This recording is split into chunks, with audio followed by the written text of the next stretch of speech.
What's up, sluts? How's it going?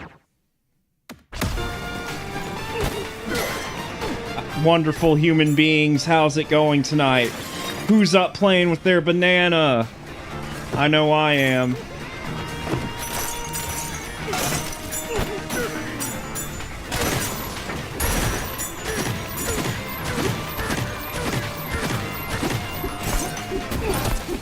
So, I'm not starting from the beginning of this game, because I've already been playing it for a little bit, as you can see. But everyone's playing this game on YouTube, so likely you guys have already seen the beginning. So I thought it might be more interesting to stream, like, the middle of the game, like, after a few hours in. Kind of give a good idea of, like, or a better idea of what to expect in this game.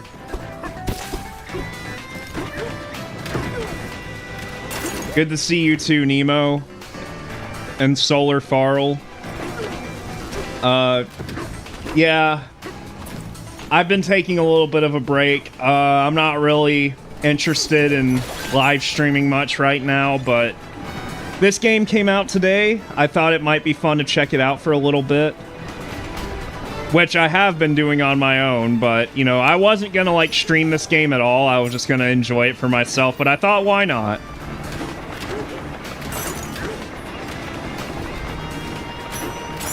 And it has been a little bit. So let's see, what exactly am I supposed to do here? Alright, I need to descend.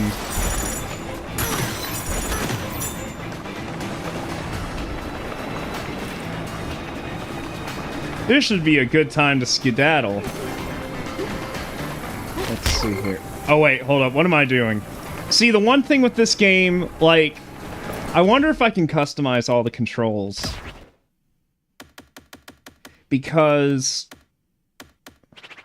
something that kind of throws me off is you can lift up terrain in this game using ZR, and then ZL, like, lets you kind of surf on it a little bit. I feel like those should be reversed, though, and that's what kind of trips me up, because it feels more natural to have, like, ZL be the button that lifts something above your head, and then ZR could do the surfing thing. So I don't quite understand that. Alright, I see. So I guess I'll have to just go under it, then.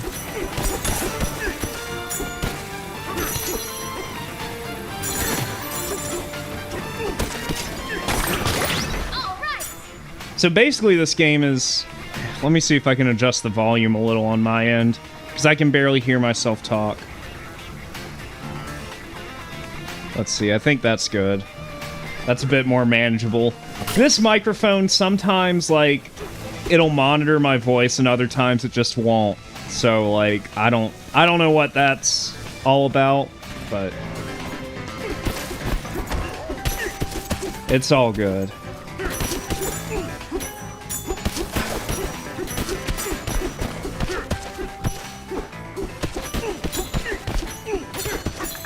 There goes that boy playing with his banana again. Damn. This game is awesome. Yeah, I think it's pretty good so far. I mean, if I'm being honest, though, it's starting to get a little bit repetitive. Oh, shoot. Almost died there. Sometimes it's a little hard to see, or maybe it's just me, like when you're burrowing underground. It's kind of hard to keep track of where you are. But I don't know, so far the gameplay loop, it's kind of repetitive, but keep in mind, I'm not too far into the game so far. I like the RPG mechanics, like how you have a skill tree. You'll notice there I still only have 3 hearts because I'm prioritizing other things right now. Mainly my punching strength.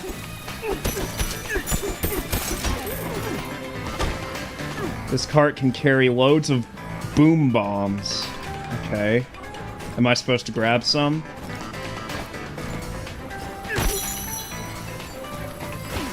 I don't think... Okay.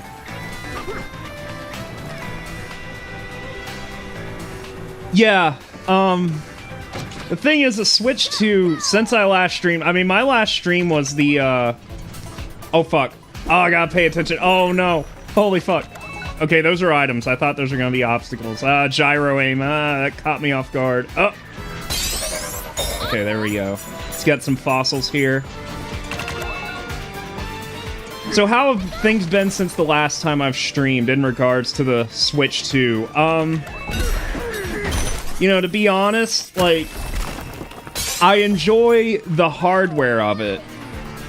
I think it's good hardware from Nintendo, but there's a lot of things surrounding the Switch 2 and Nintendo in general right now that's just really rubbing me the wrong way. I probably should have been, like, throwing them like crazy around these environments. Can I, like, center the gyro aim? I don't know. But the biggest thing that's bothering me about Nintendo right now and the Switch 2 is a lot of consoles are getting banned because, I don't know if you guys have been hearing about this, not a lot of YouTubers have been talking about it, but there are some people who have been going back and buying used Switch 1 games, and they play them on their Switch 2, and then, like, instantly their consoles get banned. So what's happening is there's a lot of people who buy the MIG Switch cartridge, which if you don't know what that is, it's basically a way you can load up a bunch of, like, your backed up Switch games onto one cartridge so you have them all in one place. So what a lot of people are doing is they're backing up their games, putting them on a MIG Switch, and then selling off their used Switch games on, like, eBay or Facebook Marketplace or trading them into GameStop or whatever. But what happens is when they back up their games, you know, when they play it on their system, each physical copy of a Switch game is tied to a unique, like, serial key or identification key or whatever. So it still pings to Nintendo's servers that that copy is being played, and it knows it's being played off of, like, a backup cartridge or something like that. So if someone else were to buy that game later on and put it in their Switch 2, for example, well, Nintendo will see that exact same identification, and they're just banning people's consoles because they assume, oh, well, this is a game that has been backed up, so they must have downloaded this off of the internet, so we gotta ban their console for piracy. Which, obviously, the issue with that is, if you're going out and you're buying used Switch 1 games to play on your Switch 2, it's kind of a crapshoot. There's no way to know if the copy of a game that you're buying is, like, one that exists online, like one that's been ripped and you can download on ROM websites.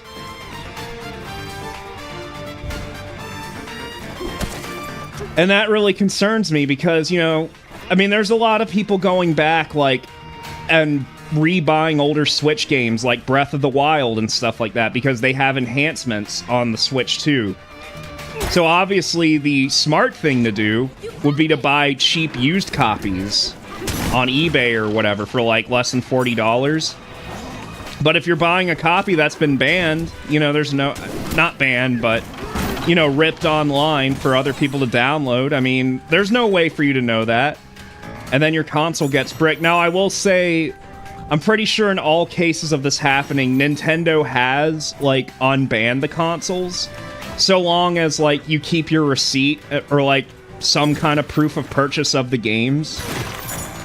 But shit like that is just bothering me, and it just kind of goes to show that, like, you know, even if you buy physical games, it doesn't really matter. This DRM shit is just going out of hand. That's why, like, you know, I don't really have any regrets buying most of my games digital these days, because you still get screwed over even if you buy games physically. At least, like, new games.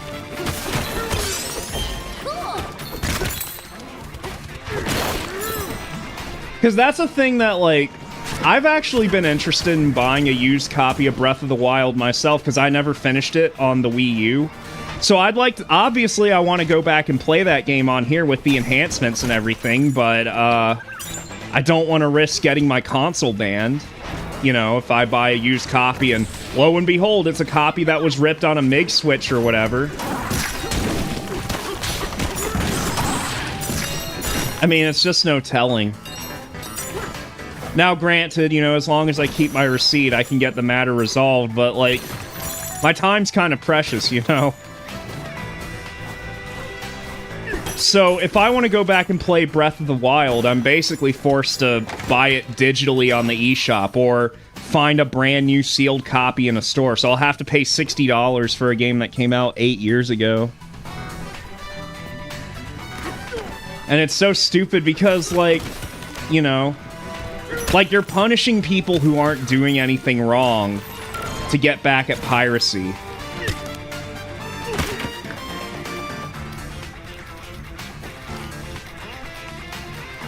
So that's a shame. So I'm a little miffed at Nintendo about that. And I was kind of on the fence of buying this game, but, you know, the fact is I already have the Switch 2, and I was looking forward to this game, so...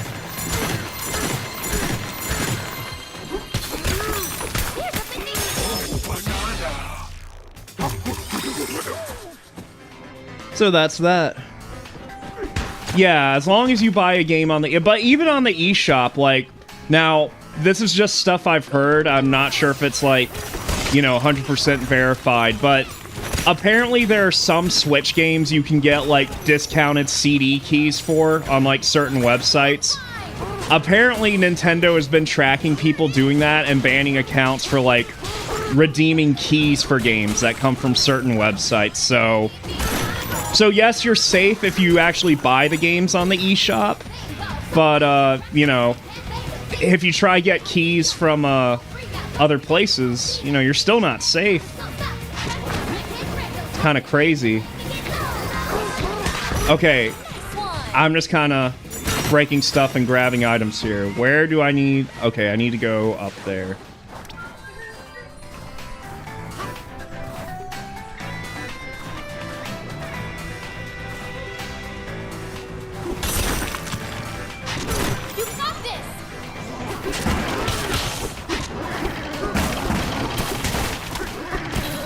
But yeah, all that to say, like, my interest in buying used Switch games has basically gone down the drain because I don't want to go through the hassle of having to potentially get my console banned and then have to unban it. Unless Nintendo figures out, like, a way to reverse this policy. I think what it is I think they have some sort of AI in place that, like, you know, just indiscriminately bans people. I feel like they could figure out some sort of solution to fix this for people, but, you know, what incentive do they have? Because all it really benefits is the people buying used physical games, and Nintendo's not going to make money off of that, so... But it's still kind of an issue because, I mean, you can walk into any GameStop, or there's, like, hundreds of thousands of game stores across the country that are... They just have shelves lined up with used games.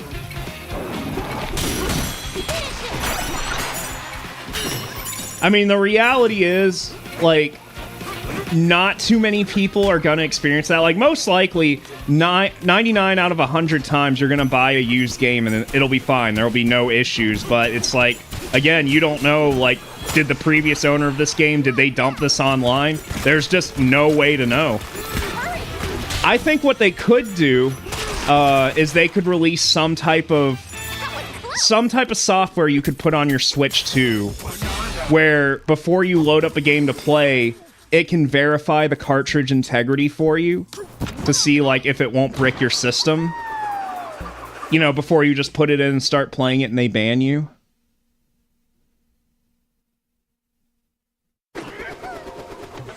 I haven't heard about Switch 1s getting banned yet for it. So far, I've only heard about Nintendo banning Switch 2s for that. So...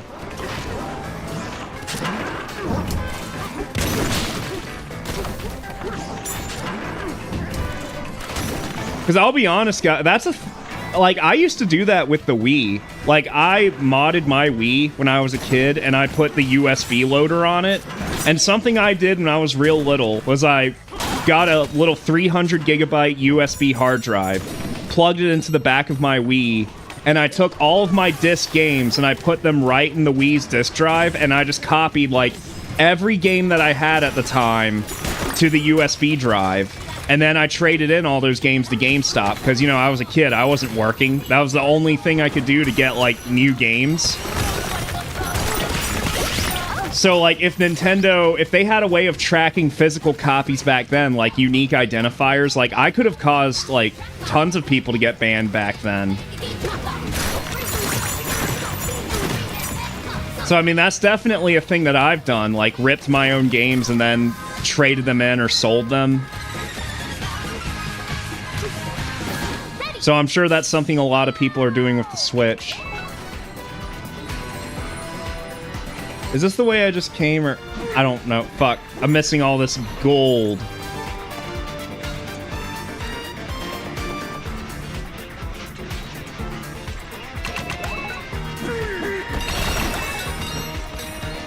Yeah. I mean, maybe don't worry about it too much. But, you know, it's something to be aware of for sure.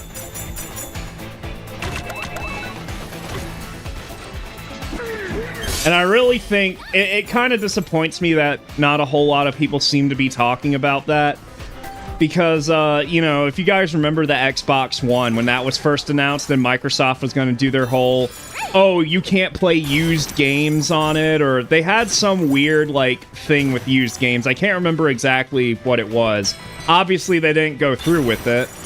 But originally, the Xbox One wasn't going to be able to play used games. And there's that famous video Sony made at E3 where it's like, here's how you play your used PS4 games, or whatever. Or how you share your PS4 games with your friends. Or whatever the fuck. Because, see, back then, everyone was making fun of Xbox for that and, like, calling them out. It was a big deal back then, and rightfully so. But it just doesn't seem like people have that same energy with Nintendo right now. And I think this is definitely a greater issue. But, you know, I'm on here whining about Nintendo. You know, I'm supposed to be playing this game and enjoying it. And I am enjoying this game, but yeah, it's just been a while since I've streamed.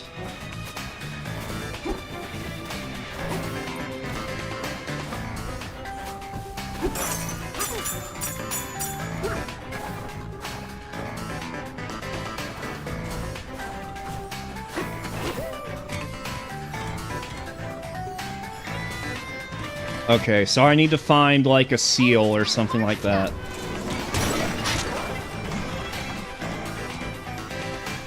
There it is.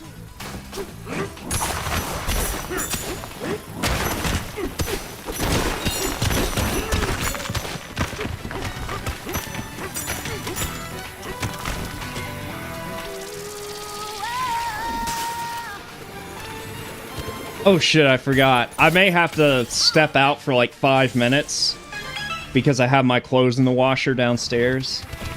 Because I couldn't fucking do my laundry until, like, right now because my neighbors are assholes.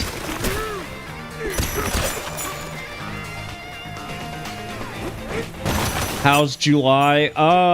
It's okay. It's a lot happening to me all at once. And it's really hot down here. I mean, we've been getting rain recently, but it's like, it'll rain really hard for like 15 minutes, then just stop. Like, that's how today was. It was like, it'd rain really hard for like 15 minutes, then stop, then the sun would come out, then it'd start doing it again, and it's just like, it's just crazy. So the weather's not the best right now, and my fucking job, like, it was a whole big thing. Basically, 2 million people that work for the company I work for got their fucking, like, all their stuff is leaked, and it's for sale on the dark web. So all my personal information is just leaked onto the internet, and I got a notice in the mail saying as such. So I've been having to deal with that. I had to open up a new checking account, and I'm slowly having to, like, go through, like, everything and figure out what I need to change and everything. So that's been really annoying. That's been eating up a lot of my free time, unfortunately. Because I have a lot of shit.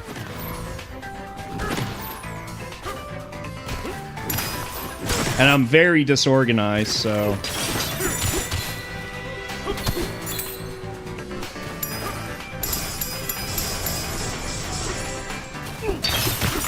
Yeah, well, this happened back in Well, the news broke out last November that the data leak happened.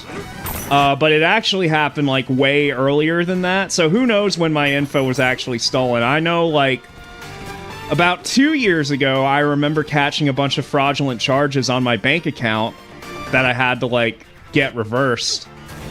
So it could have been like this for years, because what happened was my job had, like, everyone's personal data at my job was just sitting on a server that had no encryption whatsoever. So anyone with any sort of amateur hacking knowledge could just get in there and, you know, get whatever they want. So that's cool.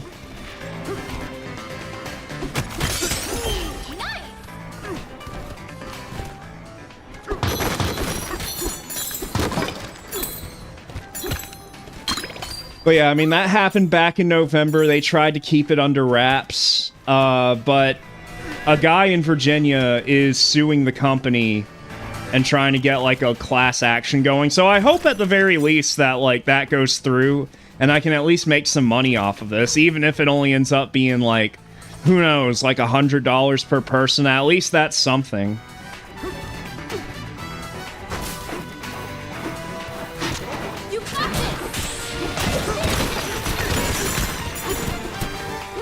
No secure. As far as I understand, you know, reading up on it.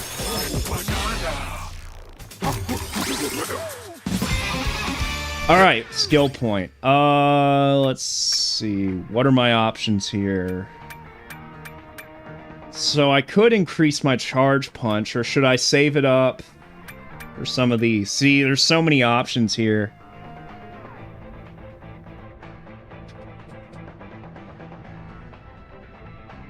What to do, what to do.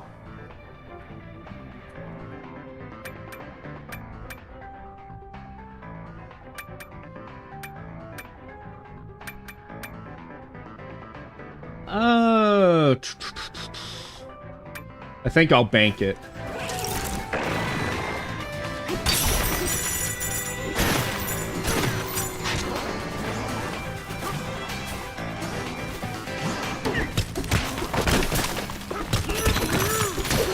But as far as gaming goes, I was really hoping that, like, I could finish Persona 5 before this game came out. I am still not done with that game. I am on Shido's Palace. And I just, you know, haven't had time to finish up that 100+ hour game. Much to my dismay. But in lighter news, I now have fiber optic internet. It was a hassle getting it installed, but so far so good. This is my first stream with my new internet service. I don't know if you guys recall, but when I was doing my long-ass Switch 2 stream, my internet actually went down for like a minute, and I didn't catch it until like after it happened. So that was really fucking annoying. Hopefully that never happens with this, because this is fiber optic and not cable. So far, in, like, the month that I've had this service, like, I haven't noticed any, like, service outages or anything. It's been perfect as far as I can tell. And, I mean, the connection's good, it's stable, I'm not noticing any, like... Which, I mean, sometimes, like, service issues, like, it's on the website, it's, like, nothing I can do. But, as far as everything on my end goes, everything seems to be super smooth with this. Oh my gosh. I am just getting hit by everything.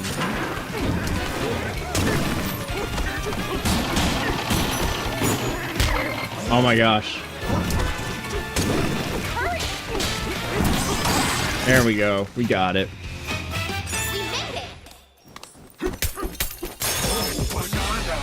Sometimes there's just a lot of shit that, like, happens on the screen. It's kind of impressive that... Well, I don't know if I should say it's impressive, but to me it's impressive that, like, the Switch 2 can handle this, like, as smoothly as it can. Because there's a lot of particle effects and shit that happens. And, I mean, to me it's not as intense as something like Astrobot was on the PS5, but, I mean... You know, just looking at it, there's no apparent visual issues with this game. I mean, if I, like, stopped for a minute and, like, really look closely at the models, I'm sure I'd find some shortcomings. I know there's got to be a lot of shortcuts that Nintendo had to do to get this game running as smoothly as it does. Because, I mean, the Switch 2, it's vastly more powerful than the original Switch, but, I mean, compared to, like, you know, the PS5 or the Xbox Series X, which came out 5 years ago, I mean, it still doesn't really hold a candle to those systems.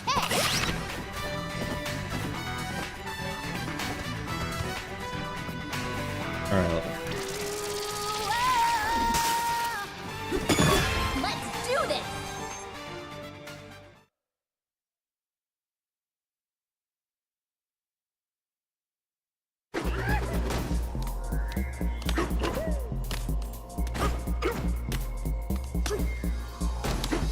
Oh shit, Pac-Man platforms, kind of. That's kind of Pac-Man. Not really. Womp womp.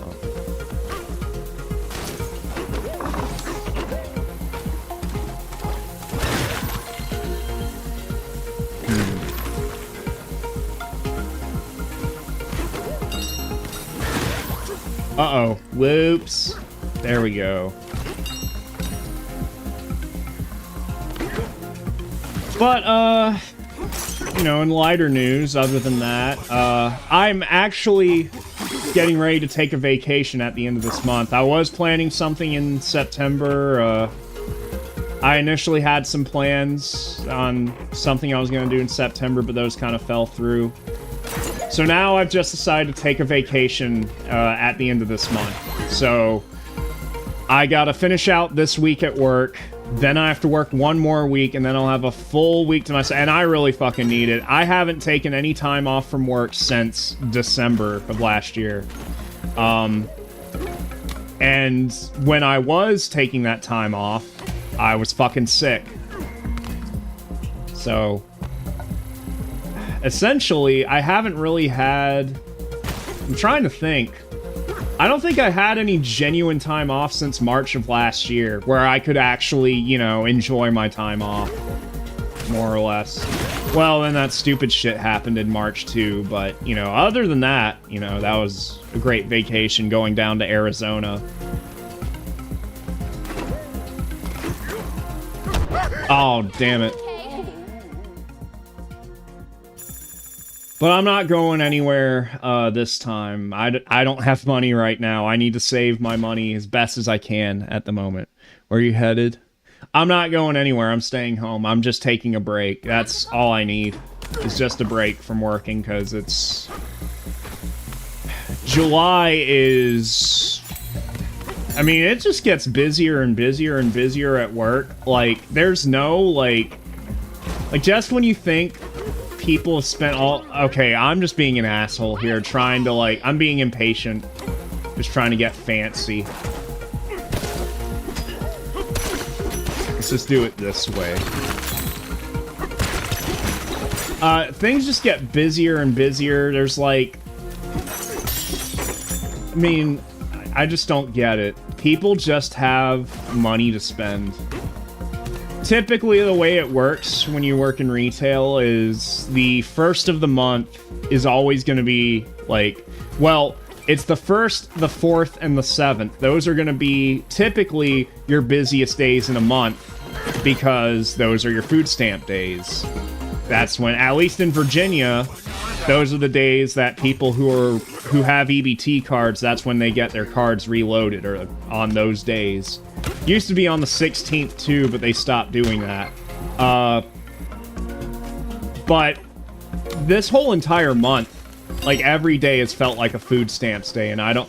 Well, obviously you had July 4th, but, you know, we're busy on the 4th of every month anyways because of food stamps. And I don't know, people are so, like... And plus, I sell ice cream and ice cream accessories, so, you know, July, with it being so hot outside, like, I have to put up 3 times the ice cream I usually do throughout the year. Which I wouldn't mind, but I don't have room for everything that comes in, it's just... It's kind of crazy.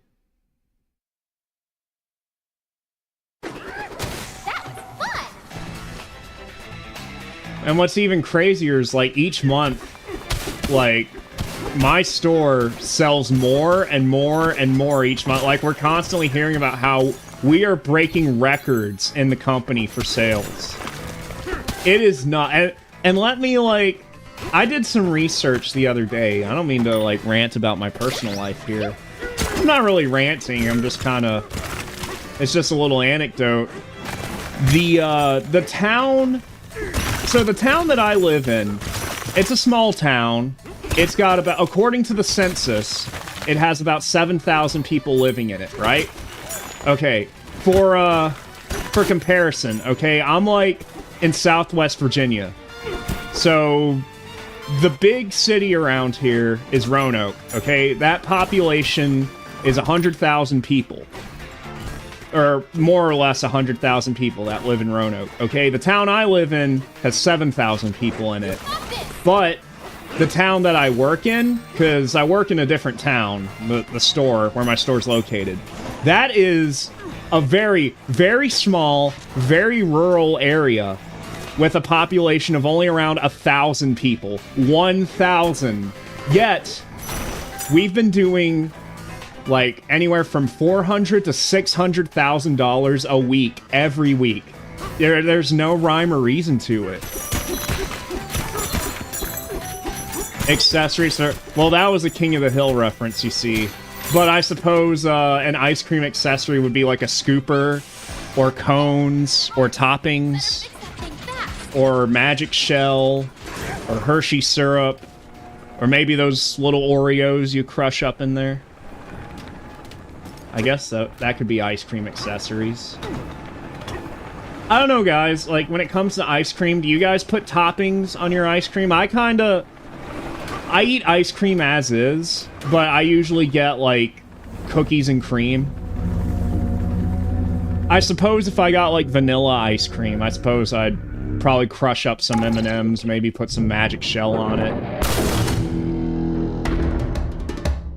Mad Mixer, okay. Oh, I see. This is kind of like that one Mario Sunshine boss. I see what's going on here.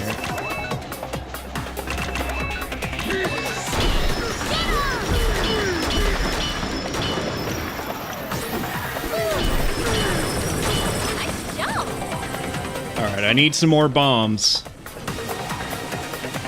Do you have to use the gyro aim? Can you use... Okay, yeah, you can use the sticks. I mean, I guess I've never been good with gyro aim. I guess it's not so bad here.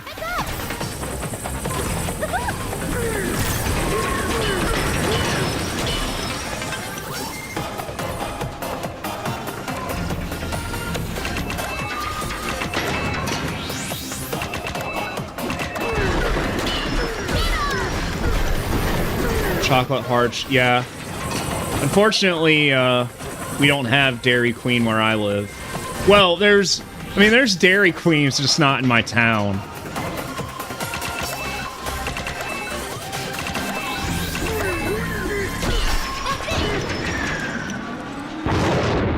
Last time I went to a Dairy Queen, it's when I was, commuting to the city.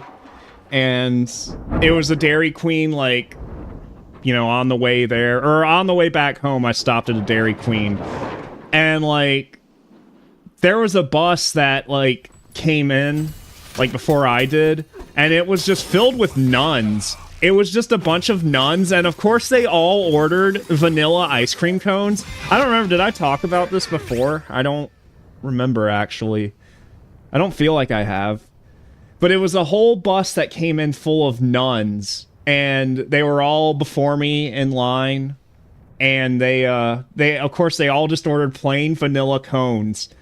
And overhearing them, because I was standing next to them waiting for my order, and just hearing them all talk, it's like it was their first time, like, outside of the church. Like, it was kind of adorable the way they were talking. And they were like, they were eating their ice cream cones like they've never had ice cream before. And they probably never had. They're like, oh my god, it's so creamy and sweet. Like, yeah, as ice cream tends to be. It was kind of funny. I was trying not to laugh, though. Okay. I just want to keep upgrading my punch. So I'll keep banking these points here.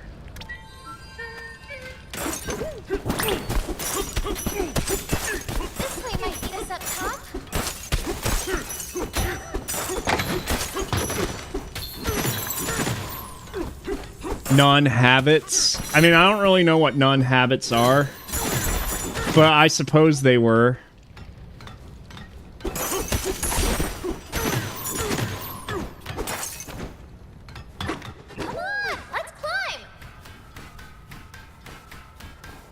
And then I take one of them home with me, and I pull out my Retroid Pocket Classic, and I'm like, huh, you think ice cream is cool? Check this out! And then I, like, show them Doom on the Super Nintendo.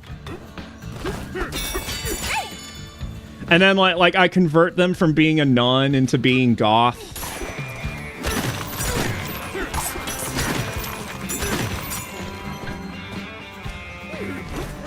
That would have been cool if that happened. Or maybe not. I don't know. You found a map. Oh, is that what it... See? That shows how much I don't know. Yeah, they were. They were all in, like, the bonnets and everything. Maybe they weren't nuns. Maybe they were dunkards or something like that. But I feel like they wouldn't be driving a bus or going into a Dairy Queen. I don't know.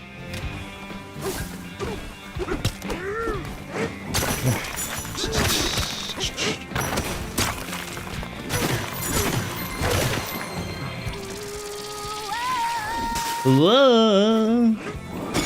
Let's go. You know what's crazy is well, actually I don't know. I was gonna say something, but I kind of had a brain fart. Oh fuck! There it is. What the fuck here? Oh, I gotta hit him again. What? I missed him. Wow, I'm gonna really screw the pooch on this one.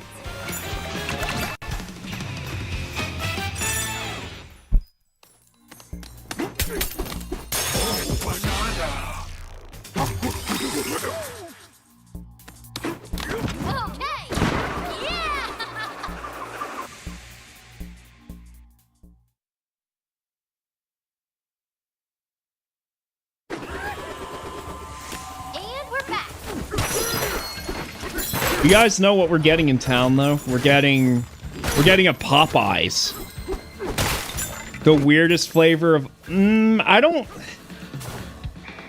I've never had... Well, I never go for, like, the extravagant, like, ice cream flavors. Like, typically, like, 9 times out of 10, if I'm going to get ice cream, I always get, like, cookies and cream or cookie dough.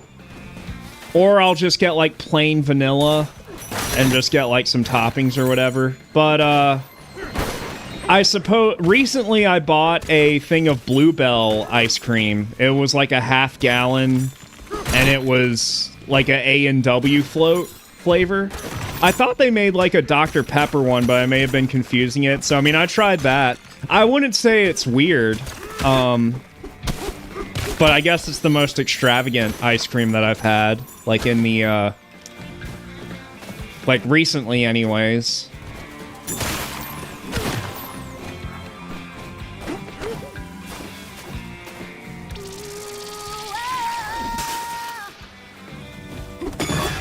Burger King? I guess that's cool. I'm not too big on Burger King. I really shouldn't be big on any of it because it's all, like, horrible for you. Absolutely disgusting. I actually don't really like fast food, to be honest with you. I've been trying to avoid it. For me, it's not a matter of, like, oh man, I gotta have my fucking, like, fast food. For me, it's more like, I'm in a rush, I don't have time, so I guess I gotta go to Wendy's or something like that.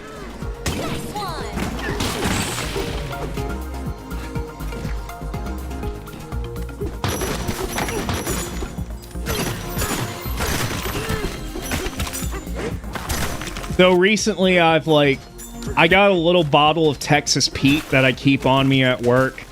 And oftentimes when I clock out for my lunch, I'll just go grab a tin of sardines off the shelf and I'll just, like, take that in the break room, dab some Texas Pete on it. Sometimes they have some saltine crackers back there. I'll go to town on that. But, like, I've kind of stopped doing that in the break room because people, like, I don't know, people act weird about it when I do that. Like, one time I was about to buy some Texas Pete and some sardines, but they announced that my truck was pulling up in the back. So before I could get to the register, I just grabbed my stuff and put it back next to my station. And somebody came back there to, like, help me get the truck, and they saw the sardines. They're like, oops. Hungry Jacks. That's a brand of, like, pancakes here in America called Hungry Jacks. I only know that because that's something that I stock in my department. We have Hungry Jack, like, buttermilk pancakes, and then the mini pancakes.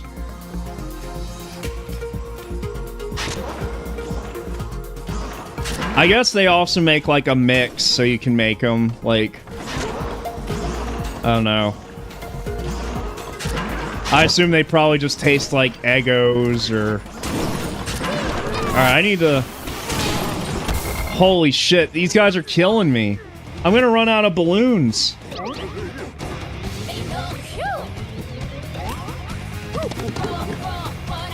Okay, I wish you could cancel out your... Wait, hold on. I can just do this. I forgot. What is this song? Is this Japanese? Or can I just not understand the lyrics?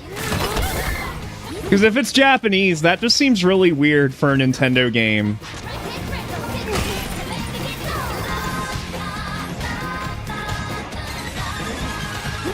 Great.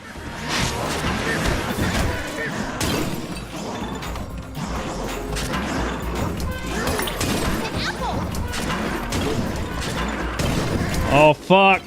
Damn it. Yeah.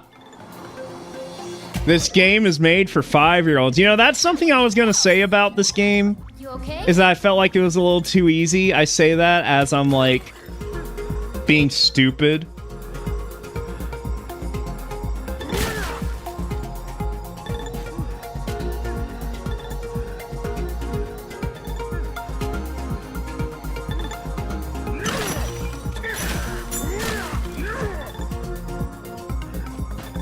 We have 6 viewers. Alright, guys, can we get 6 fucking likes on this stream? Watch, these guys are gonna fucking own me again. Yeah, I do need a break. Steady.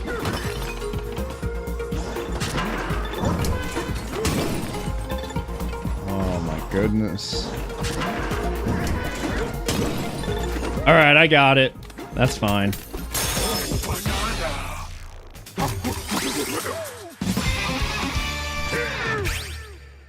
Yeah, just keep banking them.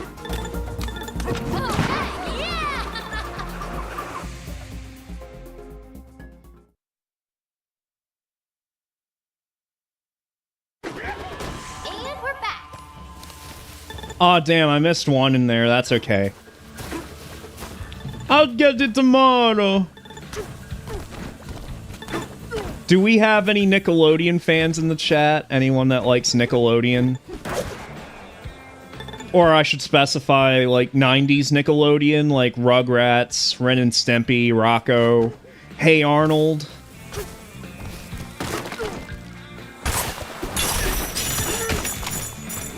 You okay?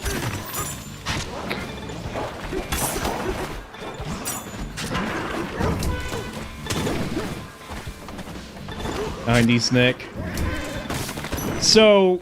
I also grew up, I mean, I was born in the late 90s, so I kind of miss that era of Nickelodeon a little bit. But I still grew up watching, like, reruns of Rugrats and Rocco and Ren and Stimpy and stuff like that. But I never really watched Hey Arnold that much. Like, I remember Hey Arnold coming on TV, But when I was like 5 or 6, I just kind of thought it was boring.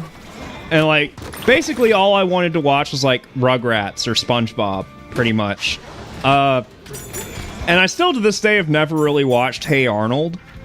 But for whatever reason, recently I've been getting recommended a bunch of like YouTube shorts and reels about Hey Arnold. That show, like, it's actually kind of depressing. I don't know. At least judging from what I've seen of it.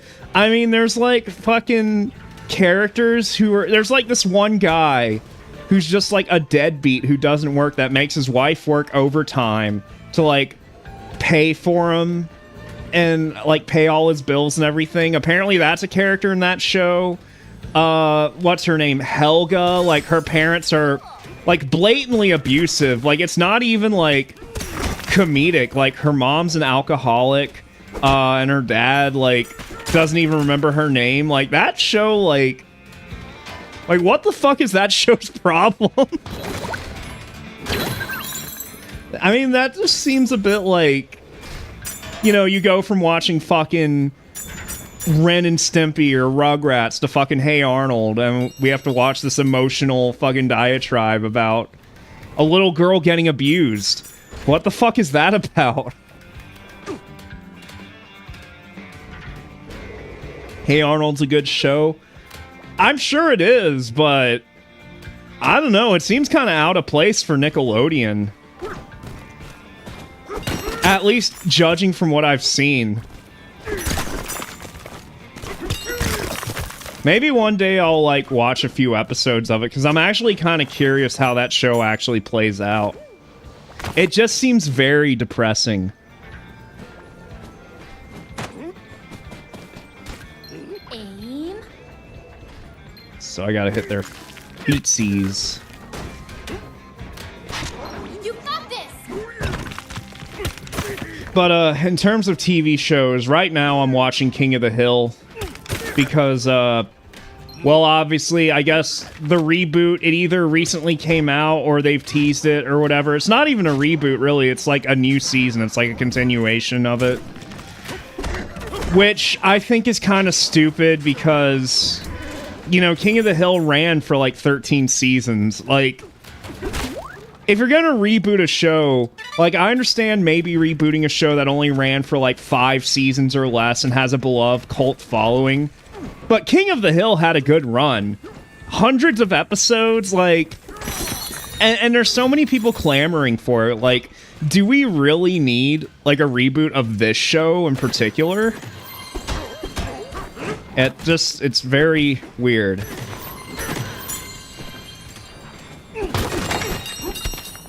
And to be honest, the whole, like... And I'm not gonna talk about it, but... The whole Jonathan Joss situation, that's kind of... Like, that's kind of turned me off from wanting to be invested in a King of the Hill, like, revival anyways. The way all that shit went down, like, if I start talking about that, I'm gonna get so fucking mad about that situation, like... So that just puts a sour taste in my mouth. And also, like, fucking Brittany Murphy is dead. Johnny Hardwick is dead. Like, it's just... I don't know, it doesn't make any sense. Wasn't 13 seasons enough for King of the Hill? But then I got to thinking, and it's like... You know, I watched a lot of King of the Hill when I was younger. Like, in reruns, but I never actually sat through and watched, like, every single episode from, like, the original run. So that's what I've been doing recently, is I've just been, like, I've had it on in the background, and I've just been watching, like, every episode of King of the Hill. And it's a great show. Like, it's honestly... It's probably the best adult animated comedy that was, you know, part of that Fox Sunday night lineup. I'd say I probably even like it more than The Simpsons. And I mean, I love The Simpsons, like classic Simpsons, but... I don't know. King of the Hill just... I don't know, it works. And it knew when to end. It ended after like 13 seasons and it was gone. Meanwhile, The Simpsons is just like... Man. But at least it's not as bad as fucking Futurama. Like, how many times has Futurama been rebooted? And it's not that it gets rebooted that pisses me off. It's that every time, like, oh, Futurama's coming back, you always have, like, these 40-year-old loser NPCs on Facebook. They're like, oh my god, they're bringing back Futurama. I fucking love Futurama, man. Like, and they get so excited, and it's like, okay, now Futurama, it only had, like, how the fuck do I get up this thing, by the way? Maybe I should figure that out before I go on this tirade here. I guess I could climb up this. Oh, here we go. We're almost to the top. But, like, what was the fucking... the 4 seasons, like, yeah, it had a short run on Fox. You know, that's fair. Okay, then they had the movies. Alright. And then they had, like, they revived it on Comedy Central for, like, what, another 5 seasons, and apparently those aren't as good. I don't know, I've never watched them. Alright, so you've got Futurama, like, at that point you could say Futurama had a good enough run. In fact, didn't it get revived twice on Comedy Central, or am I misremembering that? I don't know. Either way, like, now you got this Hulu reboot that apparently doesn't have John DiMaggio in it. So it doesn't really matter. And you got these fucking NPCs that are like genuinely excited for it. Like, oh, I don't know. I just don't understand it. Like,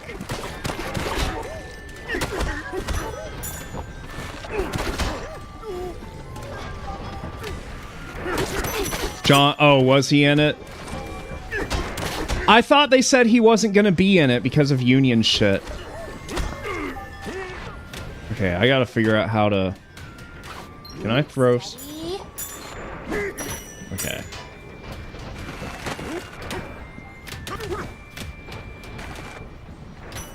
Oh, you know what? I'm stupid. I have to use the transformation. There we go. Let me get this thing. There we go. Easy.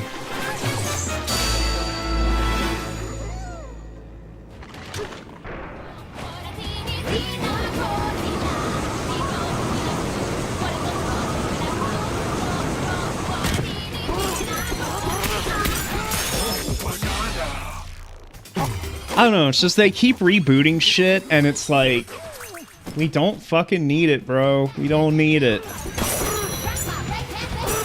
But some people are just so enthusiastic about consuming product. It's just, it's unbelievable.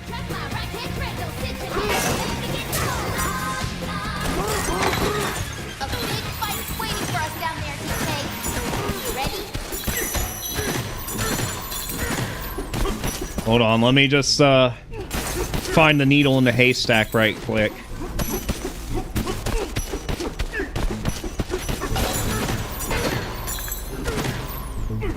But you know what's, you know, we can complain about fucking, you know, these constant reboots and creative bankruptcy in Hollywood.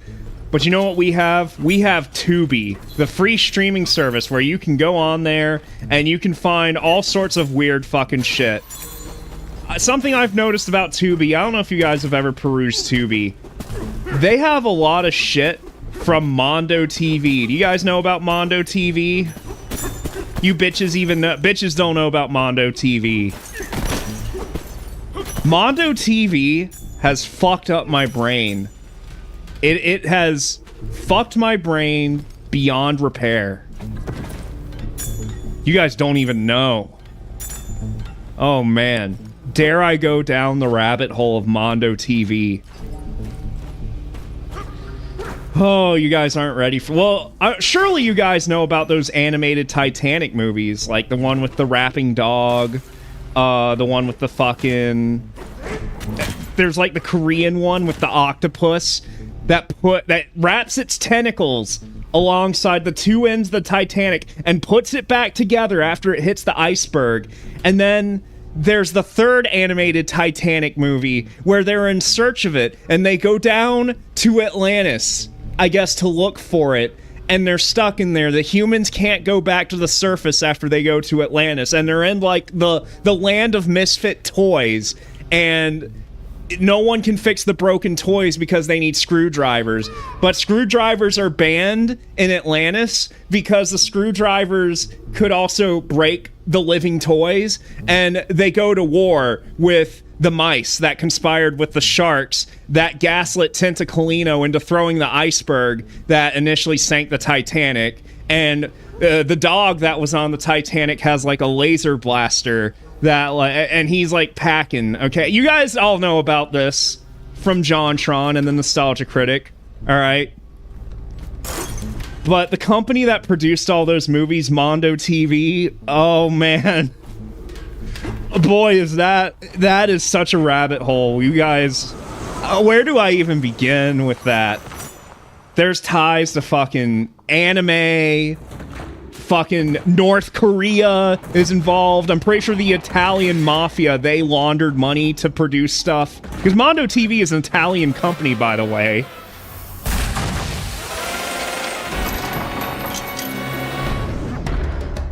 I guess we're here to play Donkey Kong, though, huh?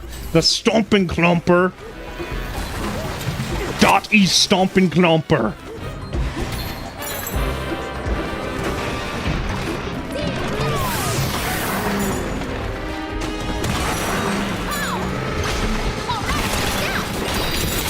Oh, no, no, no, no, no, no, no. Look at that.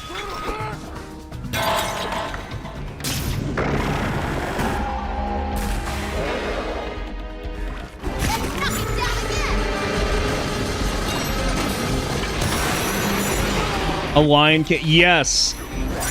Yes, a Lion King knockoff. It was a television series made by them, and it's called Simba the King Lion. Yes, I'm aware. I'm definitely, and it has like, what, 3 seasons, and each season is dubbed by a different studio, and I think the last season was dubbed in New York, featuring actors such as Dan Green and Mike Pollock, just voicing characters in this. There's the fucking Fantasy Island TV series based on the Titanic. Also, let that fucking sink in. I know fucking JonTron and Nostalgia Critic have already, like, ran this point home. Let it fucking sink in that these Italian and North Korean psychopaths took the real-life tragedy of the Titanic, the real thing that happened, and they decide to make it a Disney fairy tale. These are the people we're dealing with here. Also, I've been shaking my controller as I've been ranting, and apparently that lets you transform. I didn't mean to do that, but alright.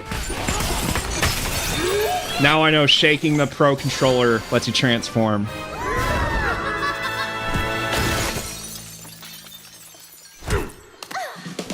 Yeah, I guess there's like multiple transformations in this game, but I've only unlocked this first one.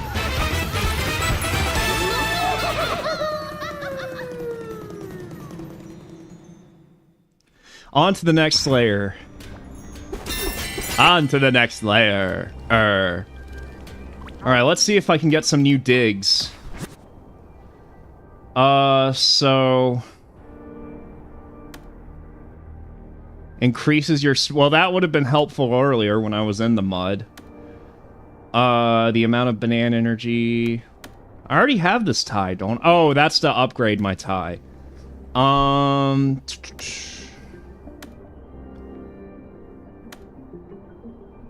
What should I buy here?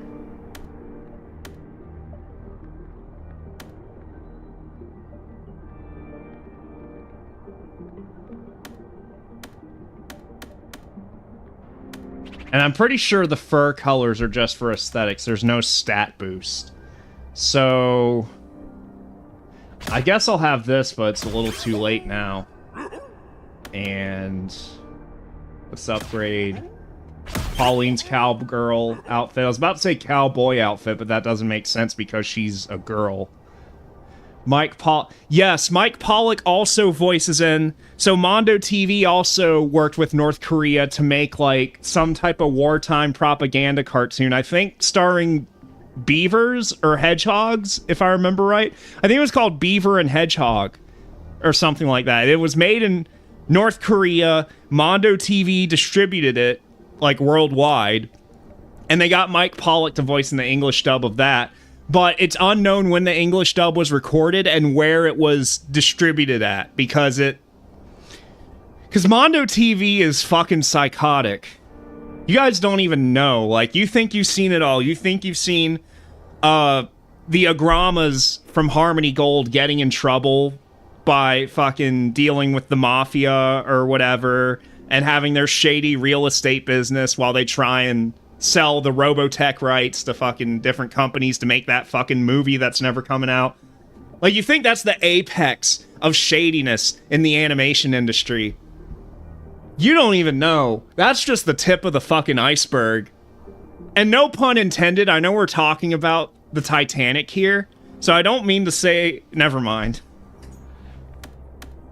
We're playing Donkey Kong, bros. Okay.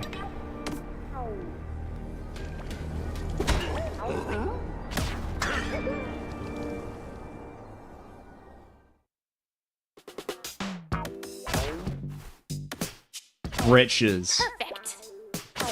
I hate that they're called britches.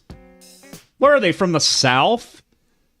Like, my grandma calls them britches. To me, they're pants. Well, I guess more accurately, they're overalls, but they're pants. Call them pants. Don't call them britches.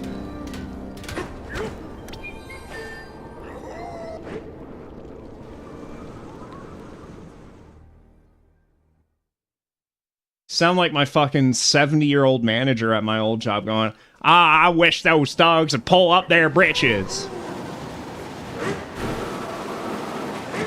I think I know why Boyd and his crew are stealing the bananas.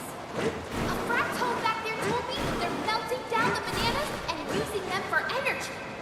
Apparently, that big machine they're riding around in needs tons of energy to dig to the planet. Those thieves are gonna steal every last banana from the underground world. We can't let them do that today.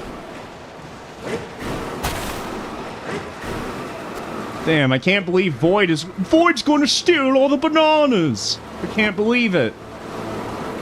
Bastard.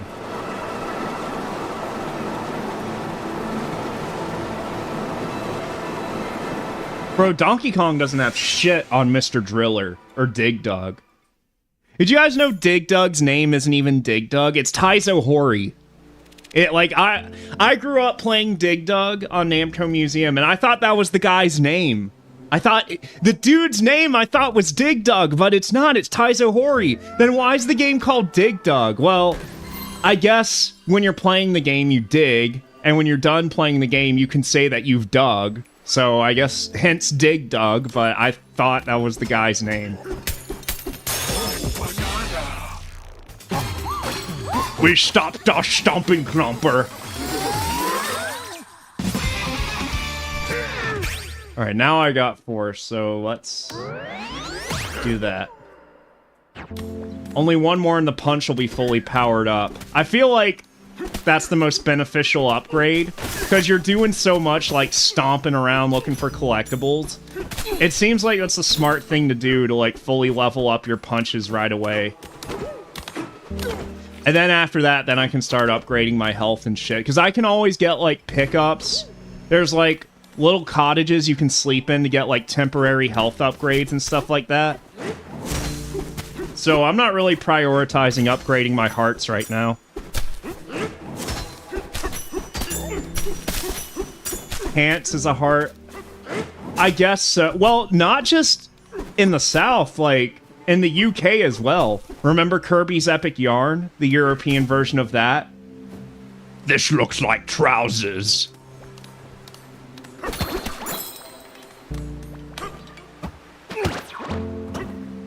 I don't know, to me it's kind of weird, because when I hear what is this? What's this icky goo-like goo? Oh, I see. I get it. Now I get the gimmick here.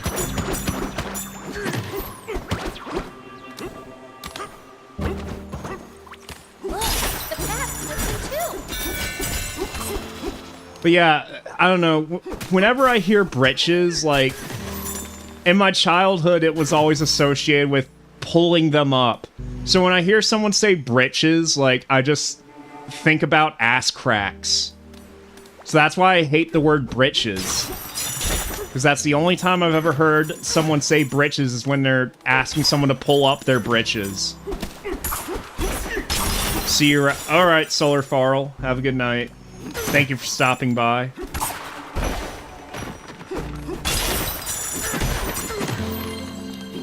Trousers. Yeah, trousers does sound more sophisticated, but they're pants. Another word from the South that I can't stand, and this especially hits home since I work at the grocery store, is when people in the South say buggies to refer to shopping carts or carriages. I always call them shopping carts. I hate saying buggies. That just...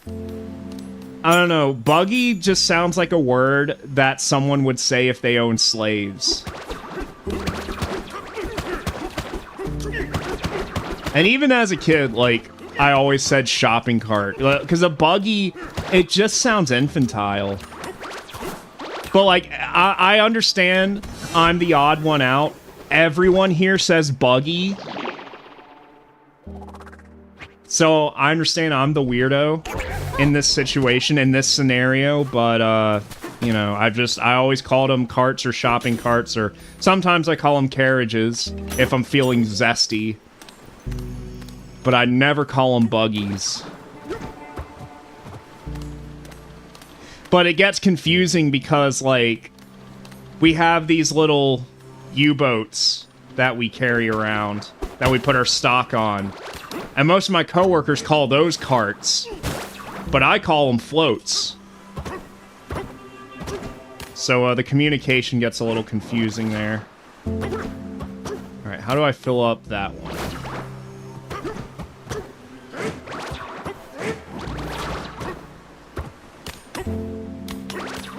What's this icky shit like shit?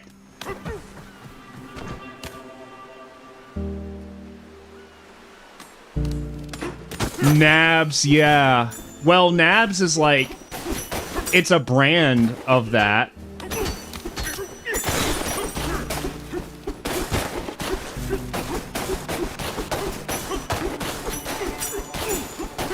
So, like, I kind of understand that, but...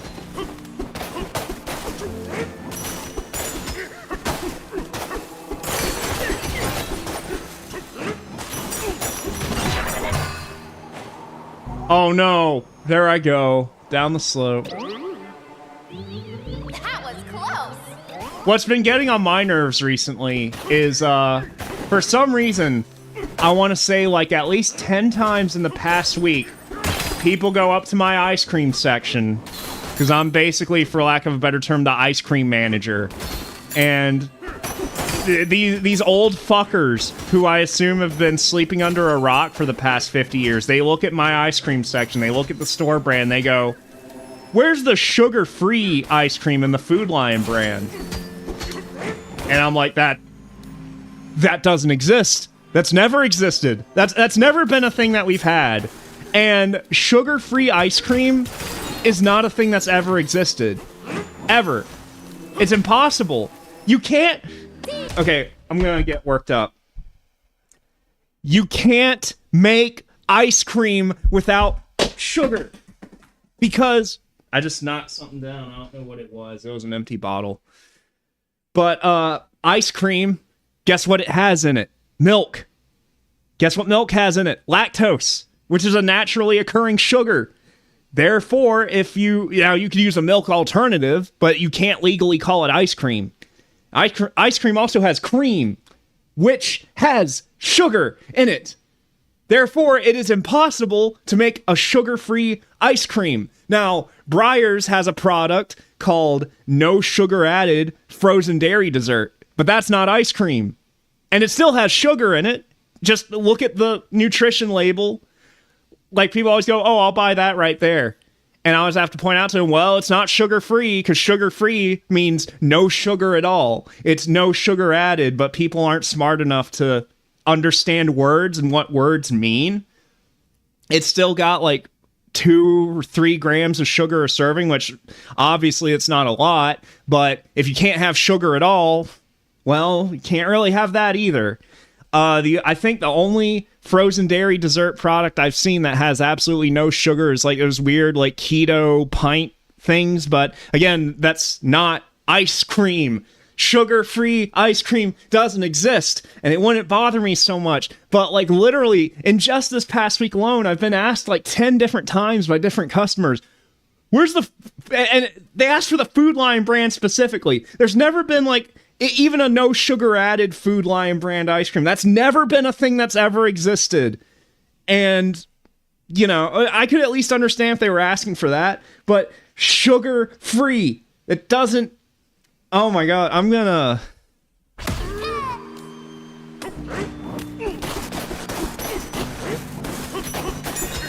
blow a gasket. Next person who asks me for sugar-free ice cream, I'm gonna yell. And they can't do anything to me because Food Lion is a company you can steal from and they can't do anything about it.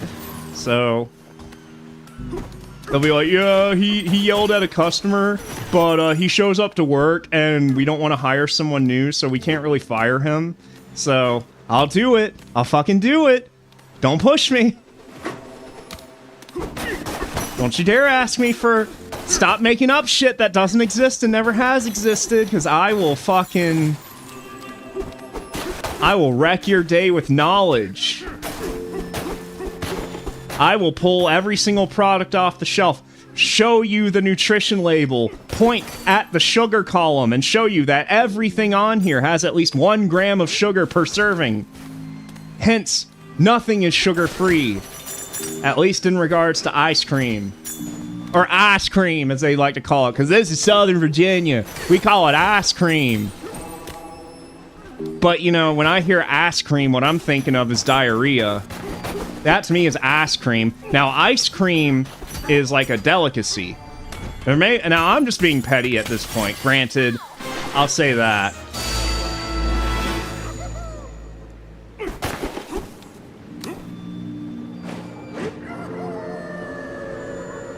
And so that if one person asks me a stupid question, like, out of nowhere, it's like, it's whatever, you know? But within the span of a week, if 10 different people ask me the same fucking stupid question, then I start to go like, what's going on? Is there something in the air?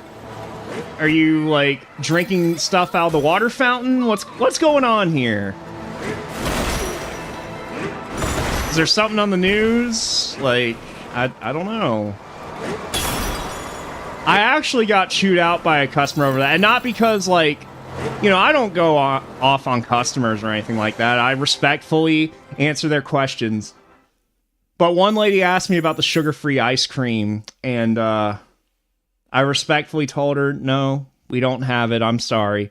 And she was like, well, that's just unacceptable. Y'all gotta think about the diabetics. And I'm like, well, if you're... Okay, think about the diabetics. Well, if you're diabetic, how about you think about the fact maybe you shouldn't be having ice cream at all? How about you eat a salad? I mean, damn. I hate to be crass, but, like, you know, if you're diabetic, then you just maybe go without the ice cream. Sorry. Like, oh no, I can't have ice cream. I mean, there's kids in Africa who can't get any, like, good food or clean water at all, so forgive me if I don't feel bad that you can't have ice cream.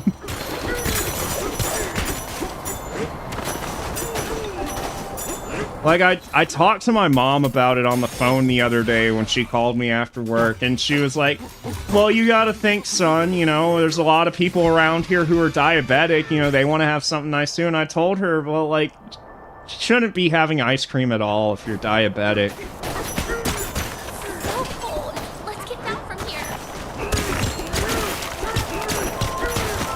I mean, there's people that can't afford to buy any food at all, you know. I'm not gonna feel bad for you if, like... I mean, I'll feel a little bad if you're, like... If you're type 1 diabetic, because that you're kind of born with, and that's unfair, but, I mean, if you're type 2, like... I'm sorry.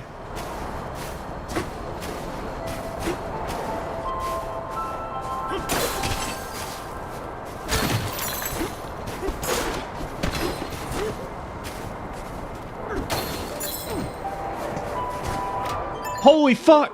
It's Marty!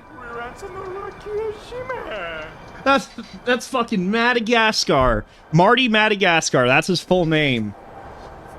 Is that the fucking... Is Marty the zebra or is Marty the lion? No, the lion is Alex, because Blaze the movie fan calls him Alex the fucking lion. So this one's Marty. He's like, welcome to the freezer lair! Because he's Chris Rock. Some cool frozen treats, like sugar-free ice cream. Way too cold for comfort. It's bruh? He just say bruh? It's too bad, bruh. Why does it sound like Mr. Nezzer from VeggieTales? Like, this guy's over here like, oh man, no one can have my chocolate bunnies because they're frozen and they'll break your teeth. That's what he sounds like.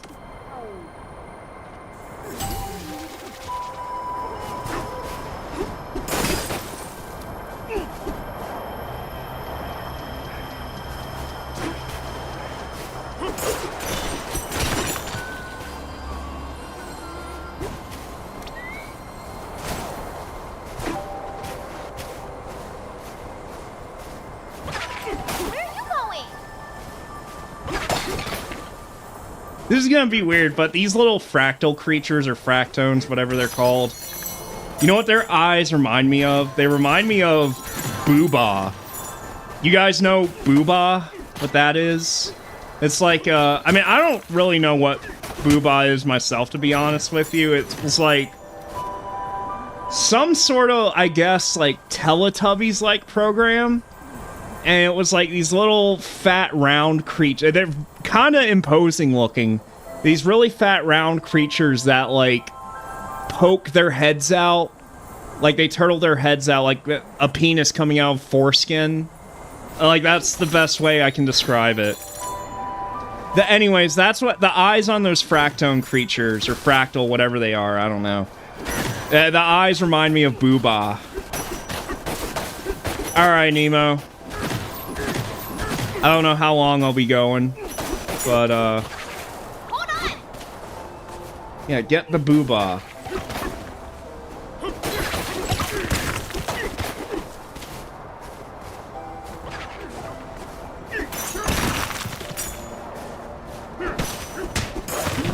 Finish it! Good one! Look out!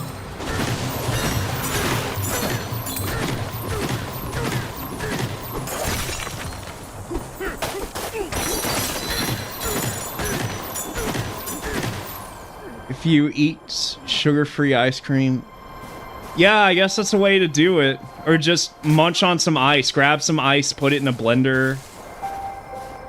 There you go. You got yourself some sugar-free ice cream. There you go. Did I just say ice cream? It's been way too long since I streamed. I'm starting to, like, sound like a southern hick.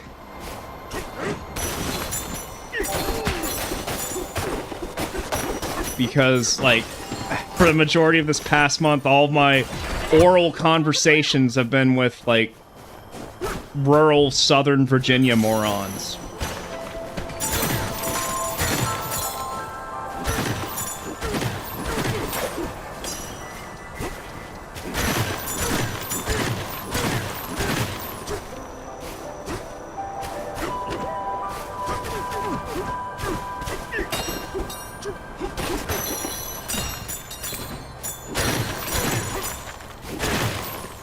Staying digitally secure, yeah, I just have to figure out what all I need to change.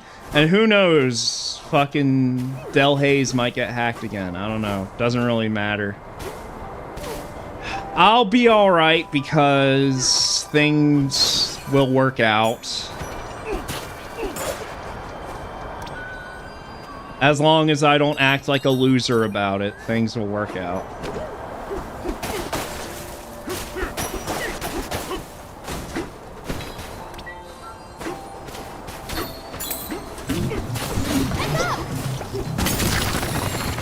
Holy shit, that's like that meme. What the fuck? What the fuck?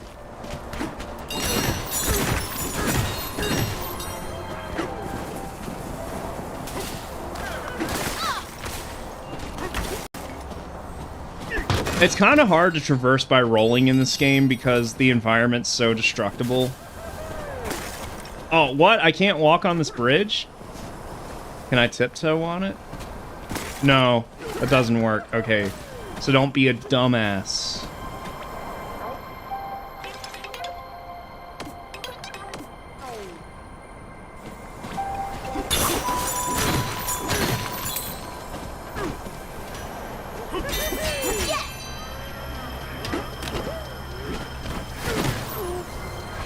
Crumbly bridge, crumbly.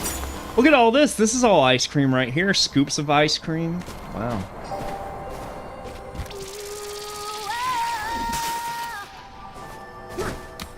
Battle face on.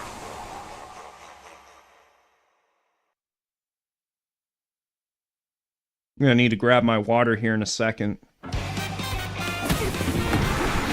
Oh, I bought something kind of cool the other day. A pretty cool toy called a Soda Stream, if you guys have heard of that. I was in Walmart like last week, and my Walmart is in the process of being remodeled. So I was just walking around just seeing what all was new in it. And on the shelf I saw they had like a Soda Stream, which if you guys don't know what that is, it's basically like this little, you put like a tank of CO2 in the back of it, and you fill up like a bottle that it comes with some still water, and you just attach it to the device and you press a button on it a few times and you just make your own carbonated water. So it's basically a way to make sparkling water, but what you can buy alongside of it is you can buy like little packets of syrup of like different flavors of soda. And it's all Pepsi brand stuff, so you could get like Pepsi, Diet Pepsi, Mountain Dew Code Red, Starry. You get different like bubbly flavors and all that. So if you want to like add some flavor to your water, you just pour a little bit of the syrup in, and it's basically like, you know, it's like making your own soda. And I reckon it's cheaper than just, you know, constantly buying 2 liters or fridge packs or whatever. So I've been quite enjoying that purchase. I've been drinking a lot of sparkling water, and I got a couple flavor packets for it as well. I think it was a good investment, because I spend a lot of money on sparkling water at the grocery store typically. I try not to buy that much soda, but I do like buying sparkling water, but I figure this will save me some money in the long run.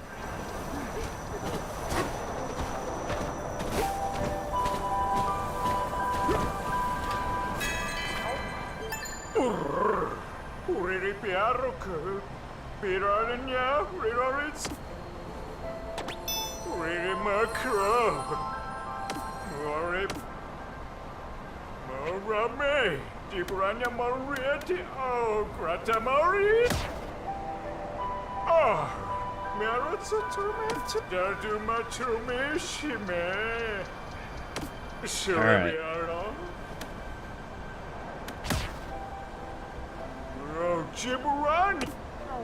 Damn, if I was a zebra.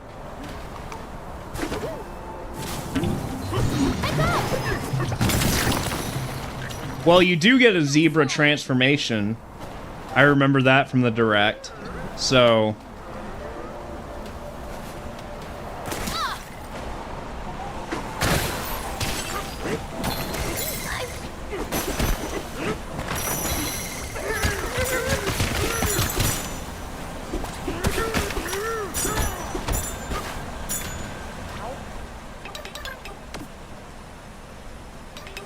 I suppose I'll be getting that soon.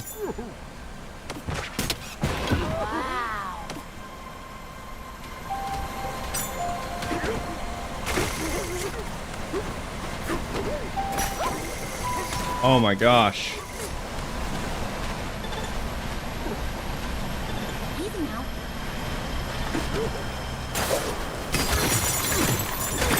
An apple!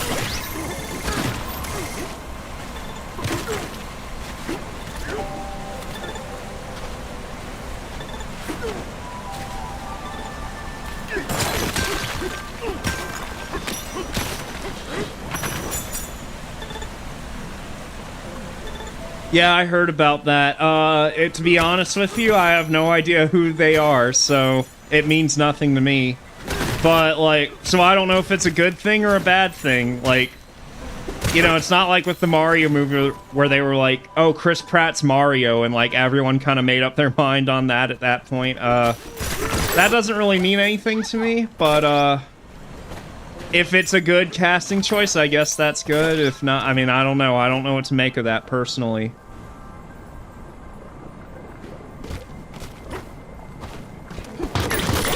Personally, I feel like if they were gonna make a Zelda movie, it should be, like, Japanese, like, anime style. It should just be, like, an anime film, honestly.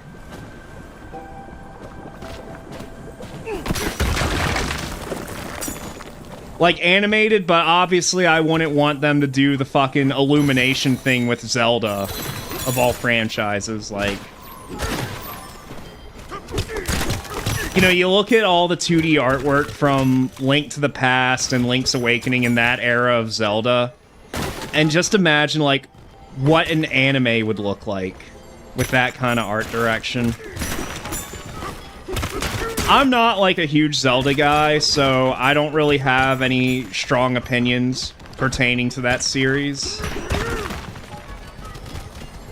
I've only ever played, like, a small handful of Zelda games. Like, I played Ocarina, Phantom Hourglass, Skyward Sword, and the original NES Legend of Zelda, and that's kind of where that ends for me. I've dabbled around with other Zeldas, but those are the only ones that I've actually played to completion.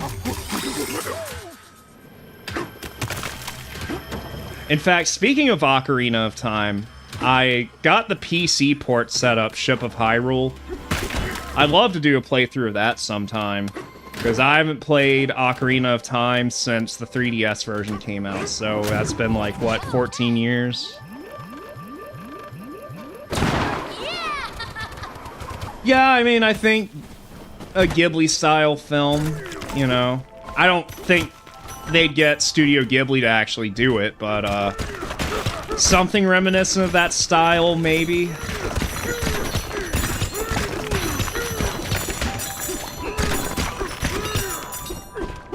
I mean, I suppose I'd rather have a live-action Zelda movie than, you know, them going with Illumination again. That just seems to make the most sense, I suppose. And I guess we're still at that point where making an anime film still wouldn't have enough mainstream appeal, although I would say anime is pretty mainstream. Like, these days, but... I don't know, I guess...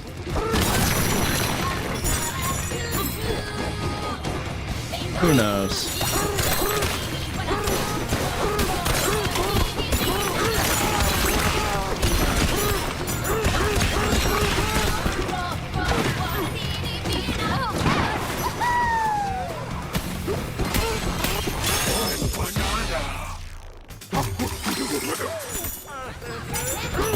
I love being a zebra, bruh.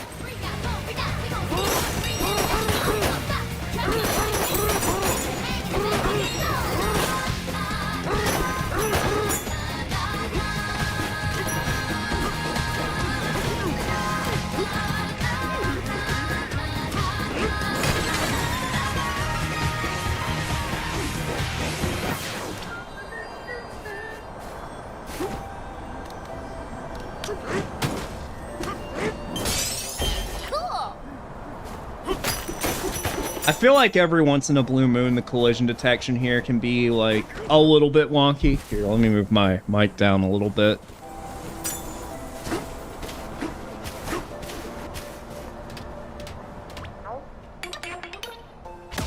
The stuff shop? Well, let me tell you something. I'm stuff.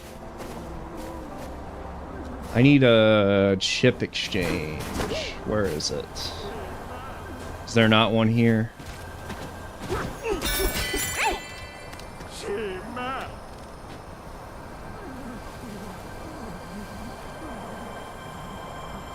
I can't find the coin slot.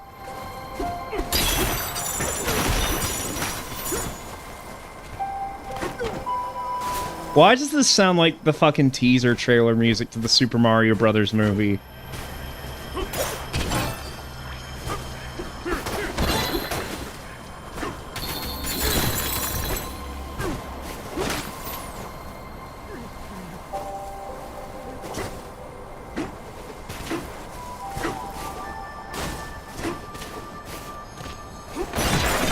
mess! I see you!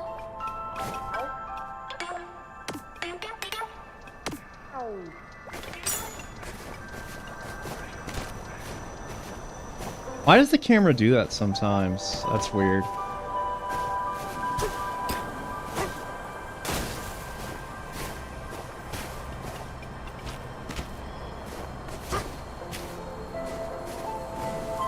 Bananas? Mine.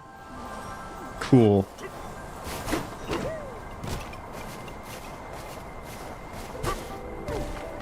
Oh, these are some pretty cool bananas.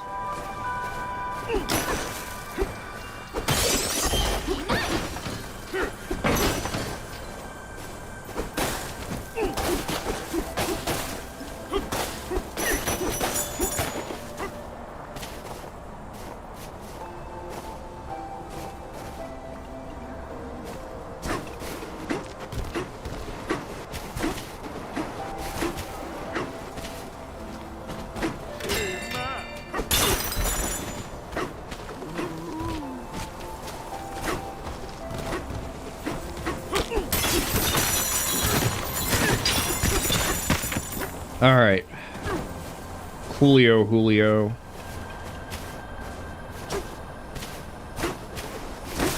All right, let's move the fuck on.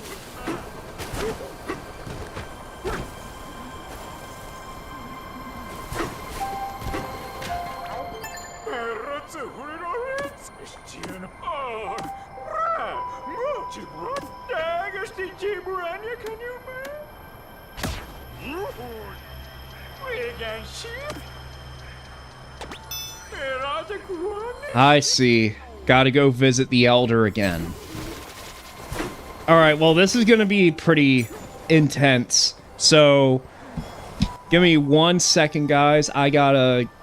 First of all, I gotta get my clothes out of the wash downstairs into the dryer. Then I'm gonna go get some water. And then I'll be right back. And we'll turn into Marty the Zebra from Madagascar. So... I'll be right back.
Alright, I'm back, gamers. Let's go.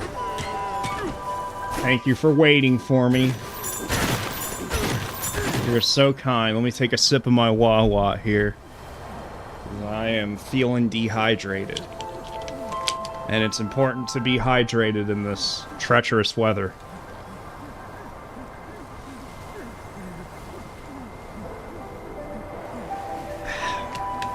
That was some good quality water.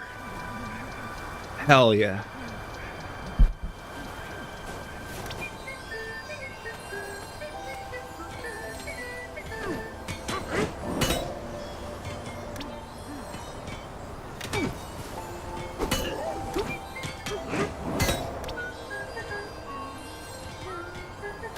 I see. Let me go break a seal somewhere. Oh man, the heat's broken. Damn.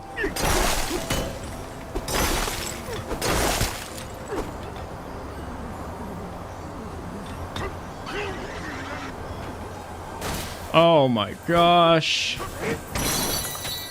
Now I can't go anywhere.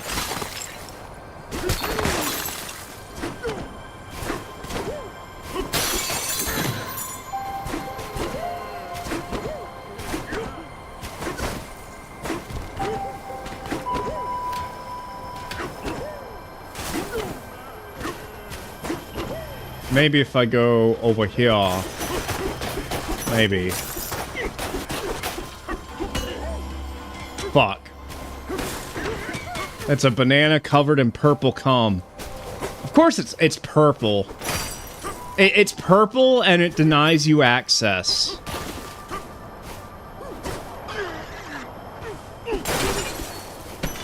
What is it with purple things having to be omnipotent or perceiving itself to be omnipotent?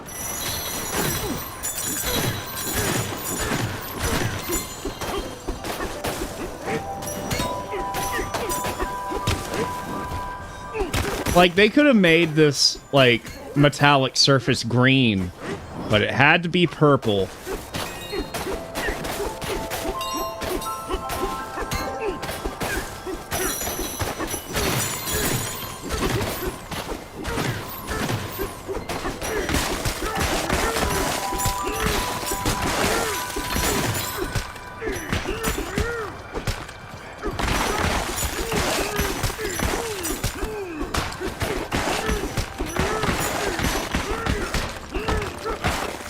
But yeah, the Zelda movie, I guess we'll wait and see what happens with that. I don't have any stake in it, whether it turns out to be good or not.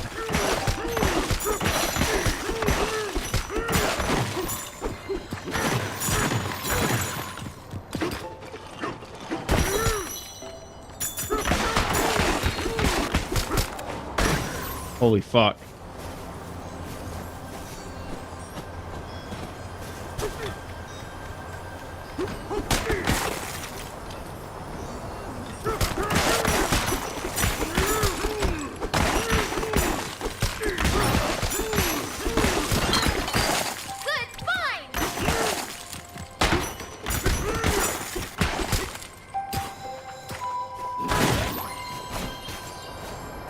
Hell yeah, more banana.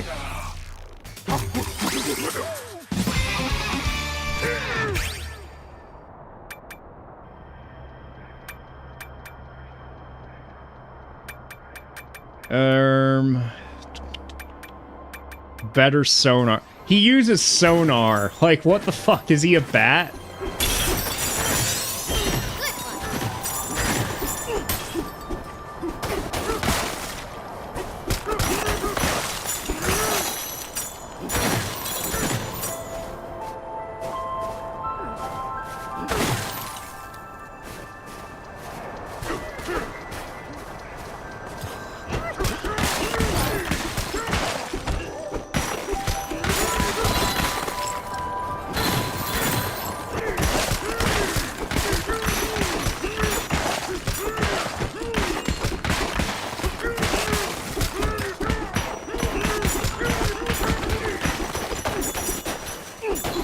They took this one character trait that Donkey Kong had in the Mario movie, and they decided, yeah, let's roll with that.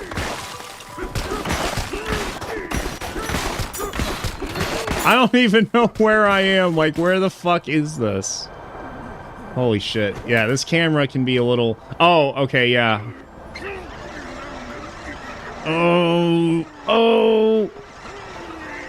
Oh. Oh, no. Oh, no. Oh, fuck. God, imagine if I didn't have a balloon, though.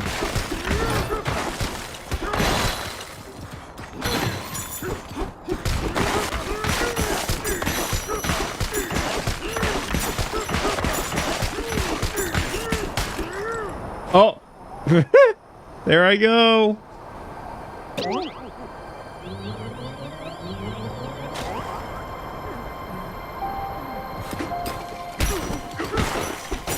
Alright, let's try going this way.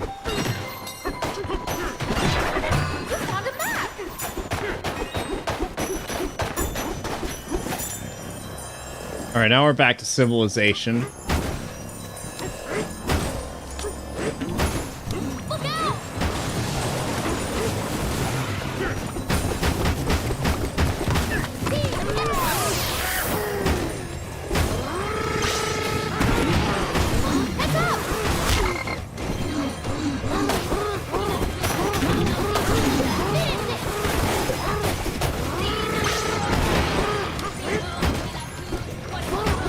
Is this thing progressively taking more and more damage? I can't tell, honestly.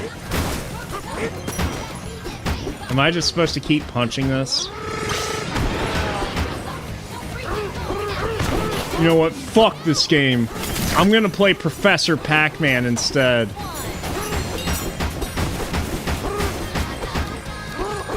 What the fuck is that? Why can't I do anything to it?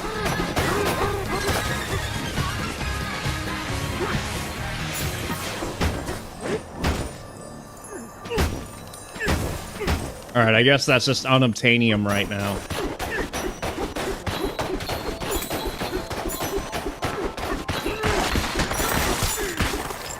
Oh! Down another bottomless pit! We're not gonna take it! I've gotta figure out where I fucking am on the map.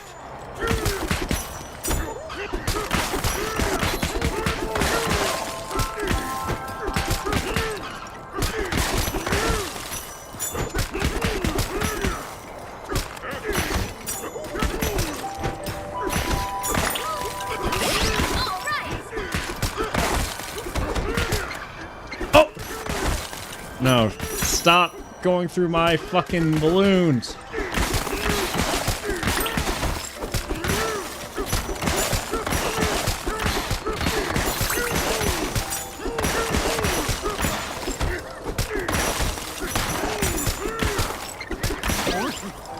Damn.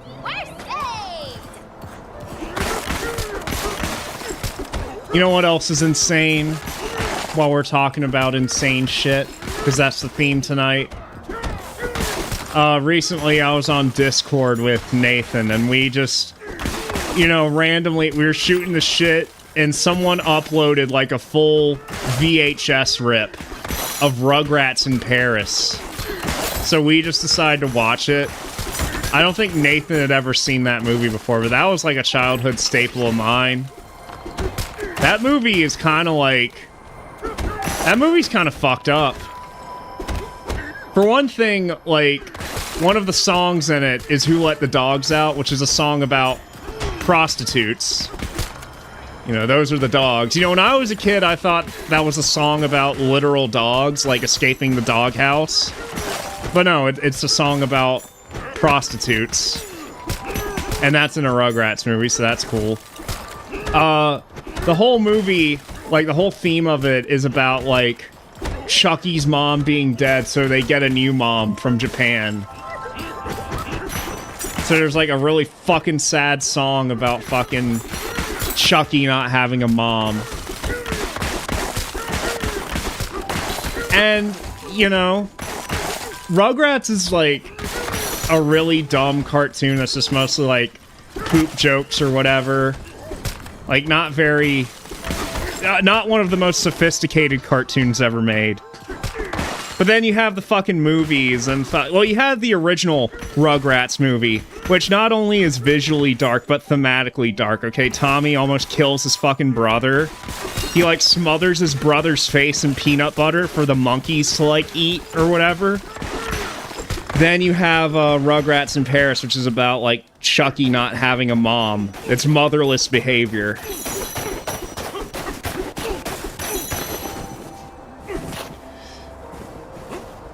My God, I don't know where I am.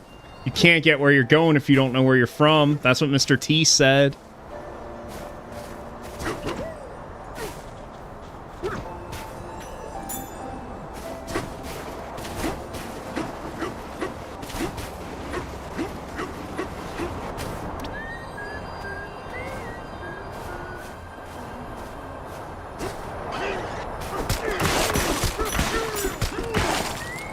I suppose I could have used the singing ability. That's what it's for. Please go to the Sagla store. That's what it's for. The whole time what I was looking for was over here. I knew you could do it, DK!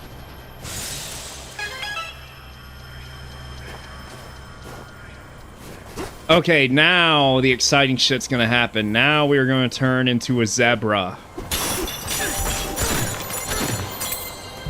Oh, do I go for that banana down there? Nah. Let's turn into a fucking zebra.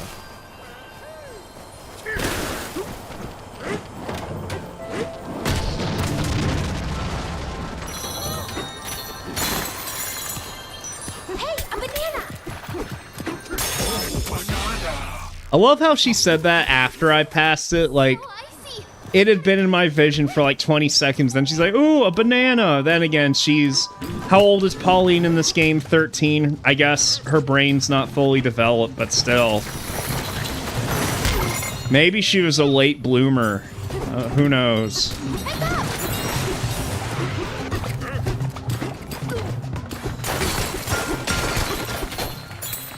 Oh, but back on the topic of Rugrats in Paris, okay? This is the fucked up thing about Rugrats in Paris, and I don't know why I'm talking about this. I just don't have anybody to talk to about these things, so here we go.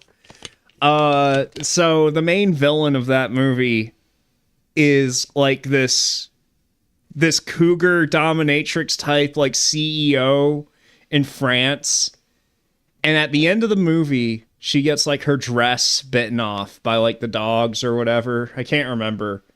But her dress ends up getting bitten off, and you can see like her panties and like she's wearing lingerie under it. You see like her ass hanging out of it, and she is kind of thick.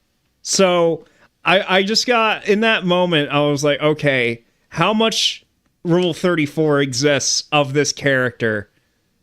There's only like 3 or 4, like with that character like tagged on Rule 34. And it's really fucking disappointing because when you click on those images, there are, and I didn't click on the tag because it's disgusting, but the Rugrats tag on Rule 34 has like fucking 500 images. But meanwhile, you had an actual adult character that, you know, I guess could actually pass as being somewhat conventionally attractive and is a fucking adult. There's 500 images from Rugrats on that website. Only 4 of them are of an actual adult. That's just fucking diabolical. That is absolutely fucking despicable fucking fatherless behavior, or I guess motherless behavior since it's Rugrats in Paris. Holy shit.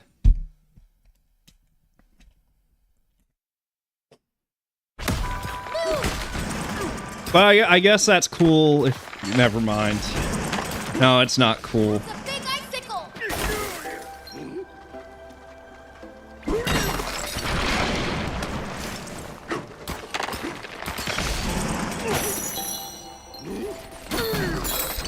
Is this thing on? Imagine doing that at stand-up. Like, so I was on Rule 34, and there's like 500 Rugrats images on Rule 34. Hello? Is this thing on?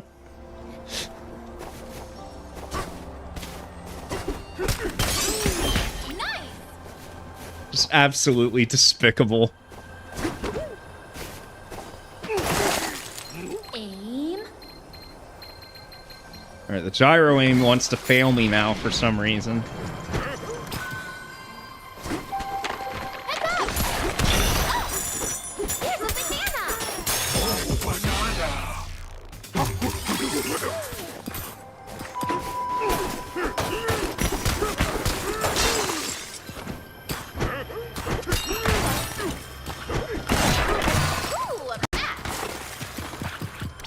Ooh, a map. I bet it leads to a location.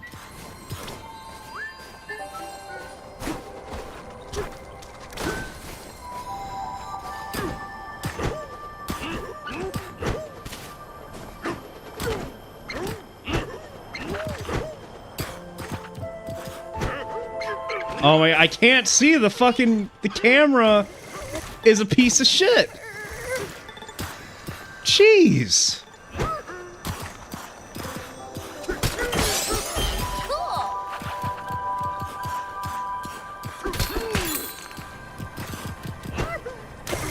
Oh no. His heart stopped. His heart froze in place.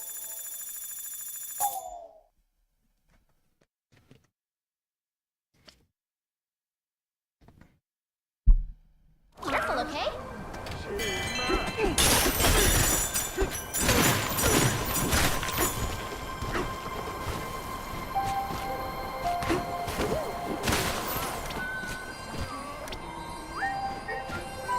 Alright, let's go find the Elder now. We gotta do that all over again. Because I am not good at video games.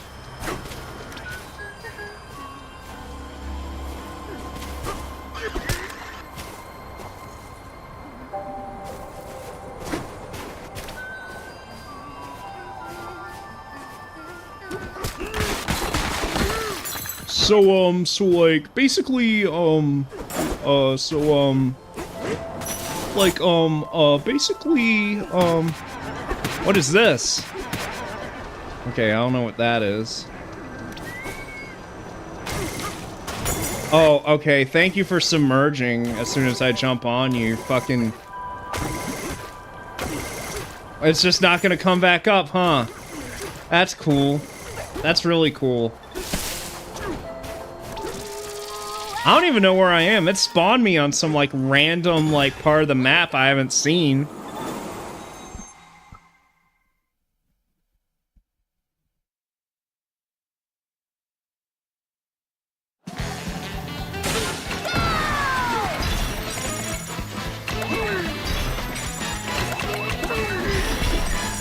Wouldn't it be cool if they had, like, a gold statue of Bluster Kong?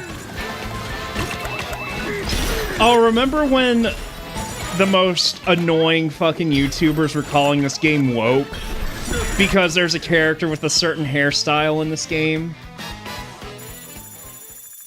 So people called this game woke. And they were like, Nintendo put a fucking bisexual character in Donkey Kong. They just, like, saw that hairstyle and immediately, like, went for that assumption.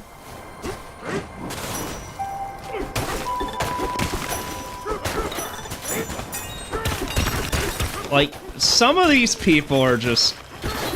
There's no saving them.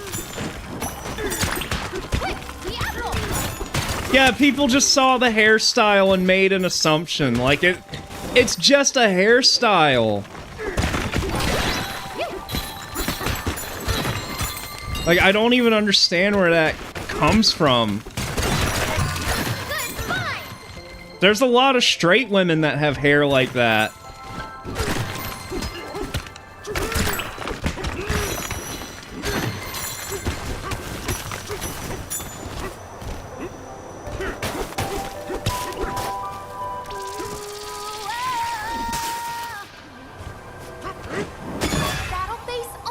Well, it's just people like the Quarter Pounder and people like that that just need to get quick outrage clicks. Put out like 10 videos a day. Wokey Kong. It used to be Donkey Kong Country. Now it's Wokey Kong pronoun tree. That's what I should have titled this stream. Probably would have gotten more clicks. Can I... Oh, hold up. I don't think I can do shit to these guys. I think I need the fucking zebra. Oh, wait. Wait a minute.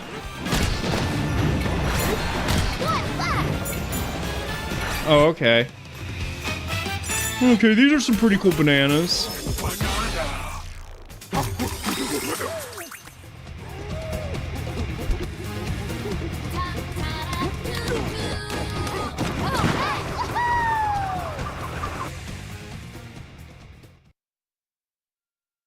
When are we getting to the fireworks factory?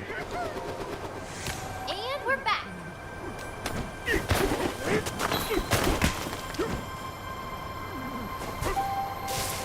Okay, down this way is where I need to go. Heads up!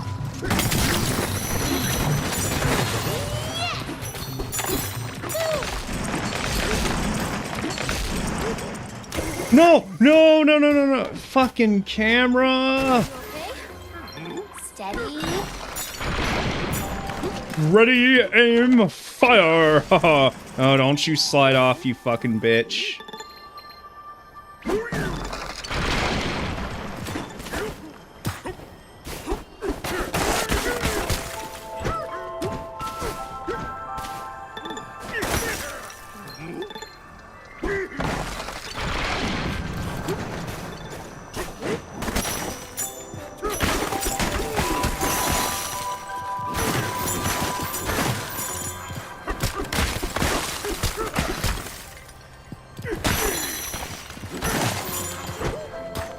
Easy now. Oh, come on, I thought I could clear that gap. Look out! Oh.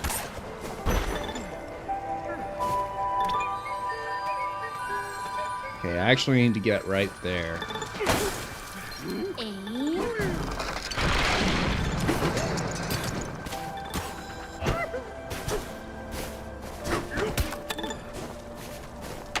Heads up! Whoa!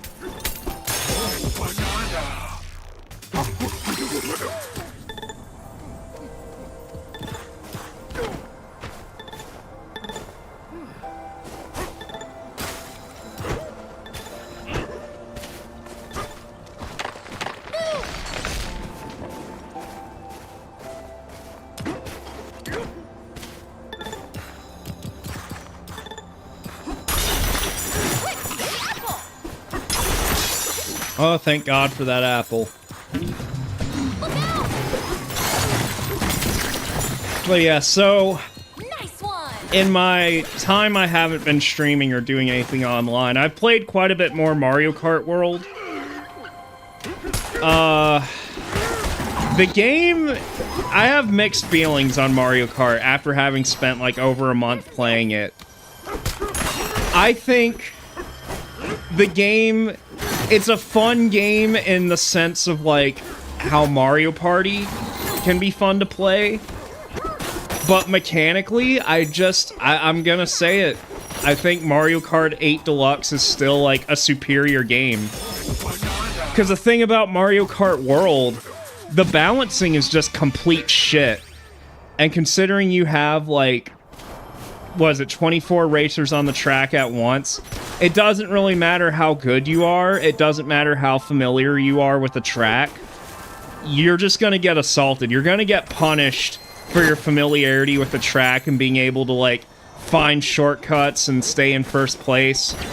Because it just makes it easier for the 23 racers behind you to just pelt you with items. And it's just, honestly, victory in that game is just kind of luck-based. And Mario Kart has always had problems with item balancing, but it feels like none of that was really addressed with Mario Kart World.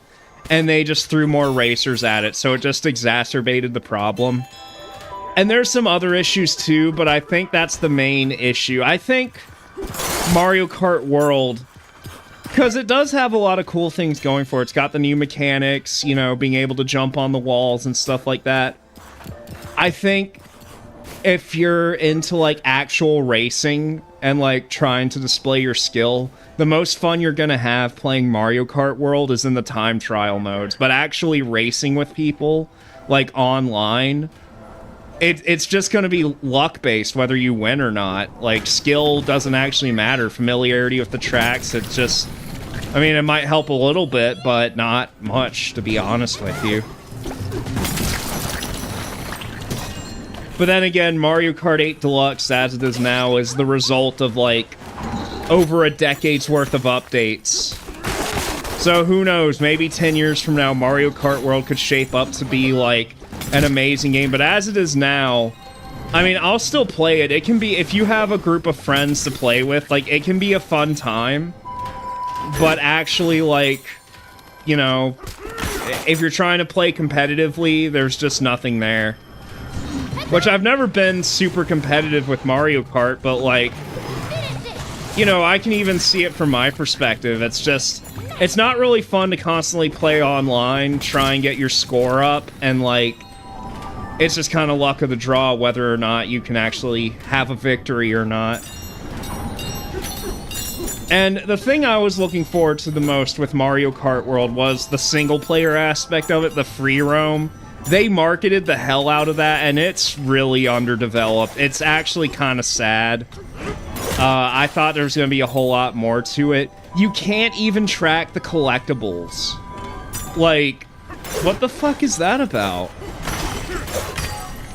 I mean, you can track, like, the question mark blocks, but as far as, like, the Peach coins and the fucking P-switch missions and all that, you have no fucking clue.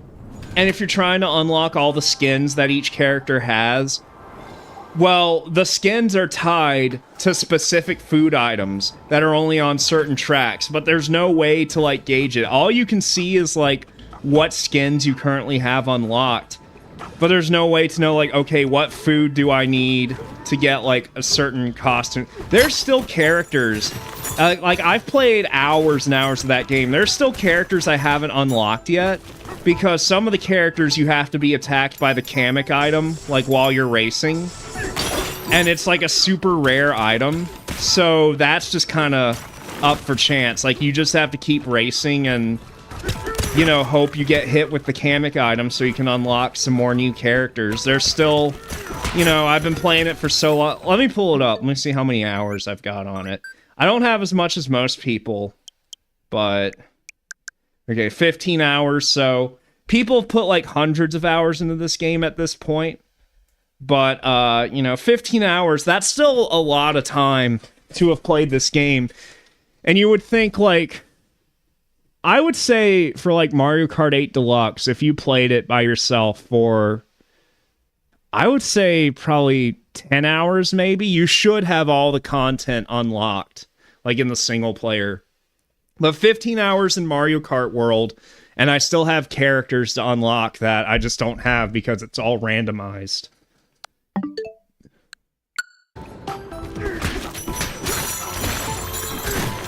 So, it's a fun game, but it's not... It's definitely not the best Mario Kart all around.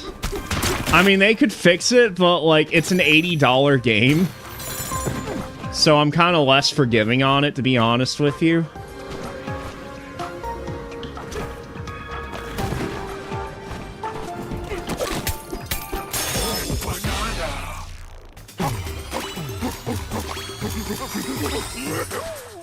So anyone who doesn't have a Switch 2 that may have had FOMO about it, I mean...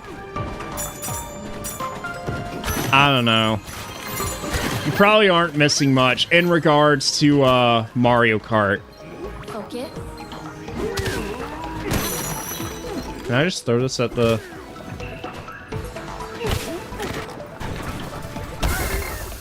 Okay, no, that doesn't work.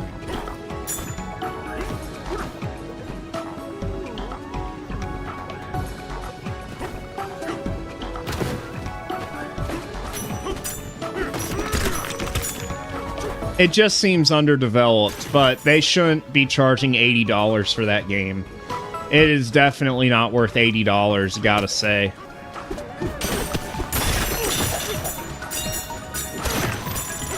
Even if, like, Daisy has that one, like, swimsuit outfit that makes her ass look really fat, that almost makes up for it, almost. But it, not quite.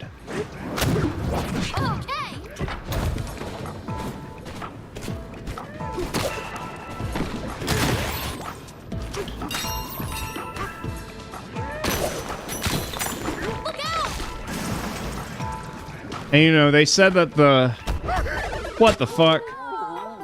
When they were developing the game, the code name for it was Daisy's Ass Game.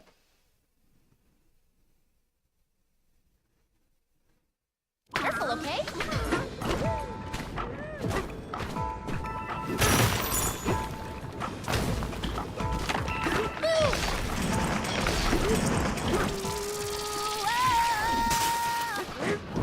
Battle face on.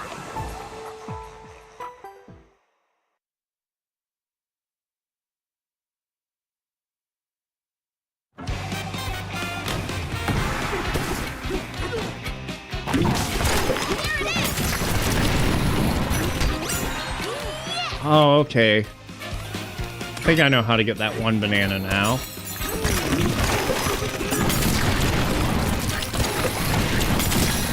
Oh, look at that.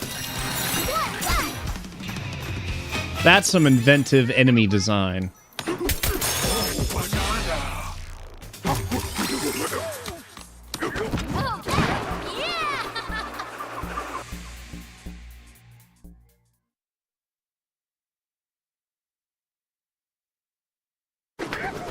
Damn. You can't even play as Mies at all in Mario Kart World. Like, why not? There's, like, no reason not to have that. I know they're kind of doing away with Mies, like... They've kind of moved on from the Wii branding, but come on.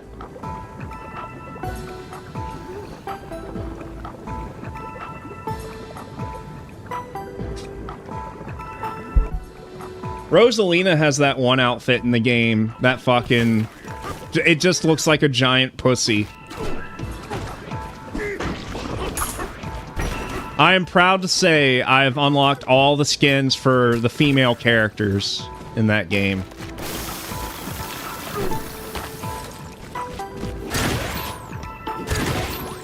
So I've pretty much done everything I want to do in Mario Kart World. Unless I get more friends that buy the game to play online with.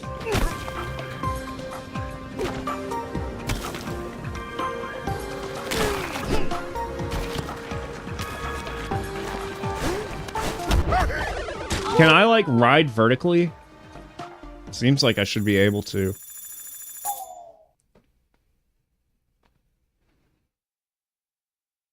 Time to focus. Heads up! Fucking Miyamoto, can't wait to get to the watermelon factory.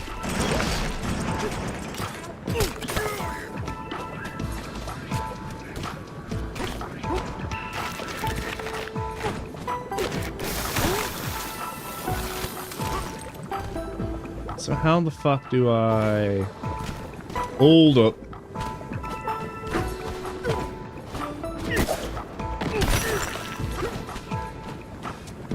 Focus. So do I just keep throwing shit at it? No?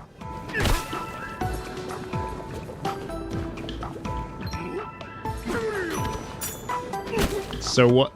So what the fuck? Oh, oh, oh.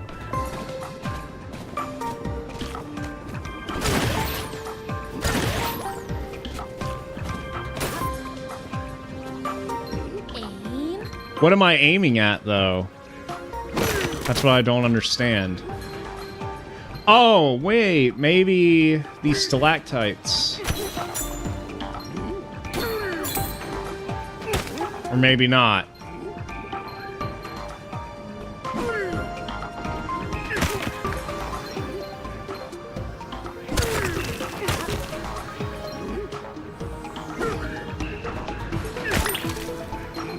Focus. Okay.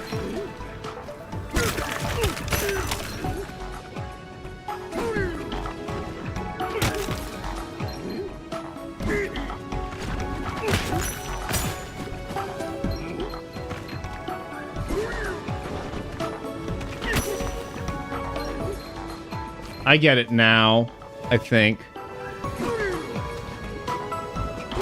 Okay, but sometimes I throw shit at it and it doesn't, like... Steady.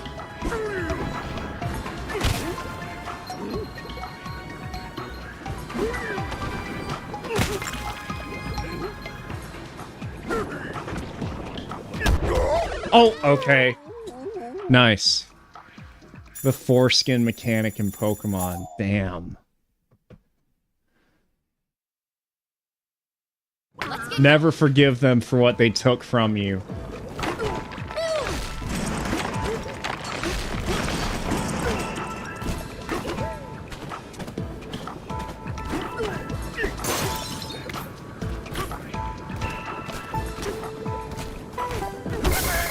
Ouch.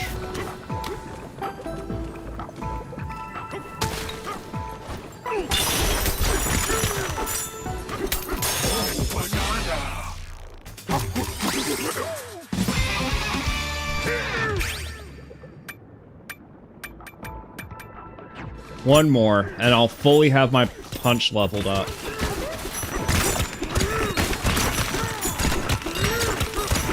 So that I can just punch the garbage out of you.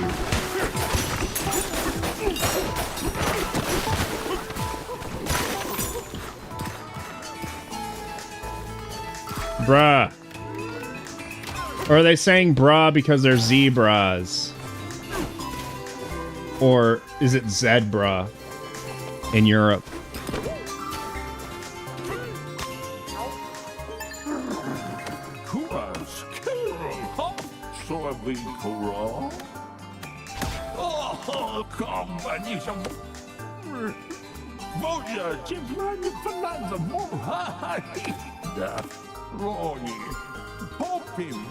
Poppy, that's the woke character's name.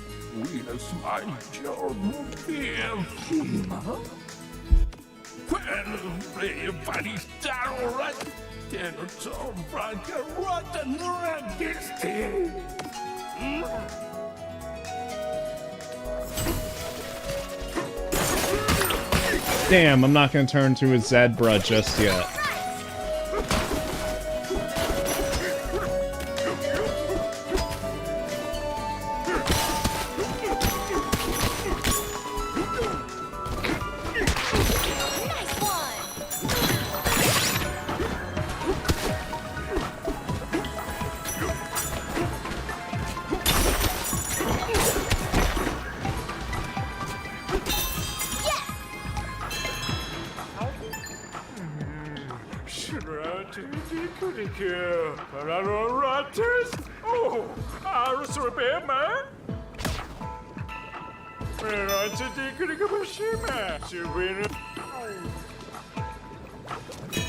I see. Steady.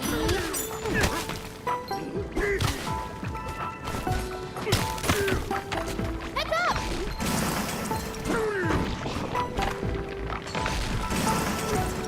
Neat. With 2 E's. Look out!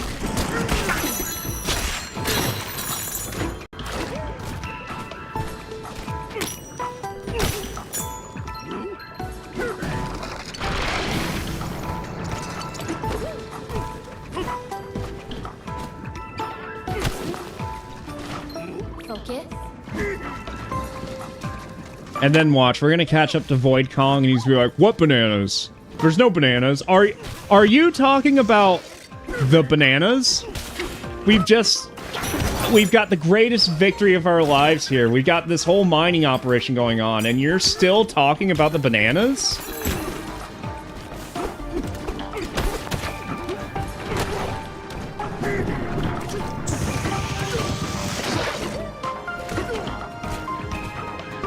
We just had a successful operation.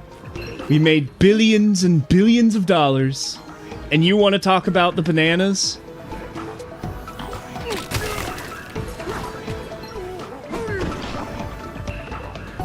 What banana list? Dumb fuck, what are you talking about? What banana list? Doesn't exist, it's fairy tale.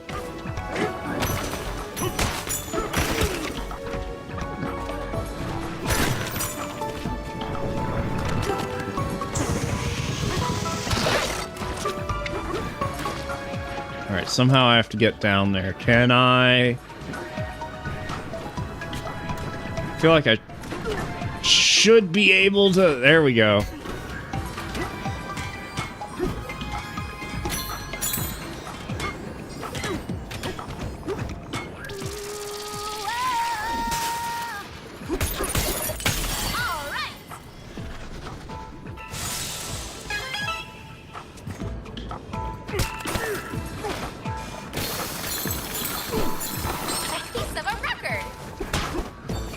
Oh, well, there goes the piece of a record. It'll respawn, right?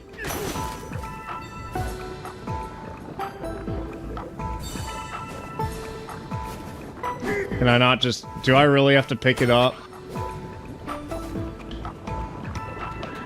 No way. Can I surf with this? Damn. It's invincible.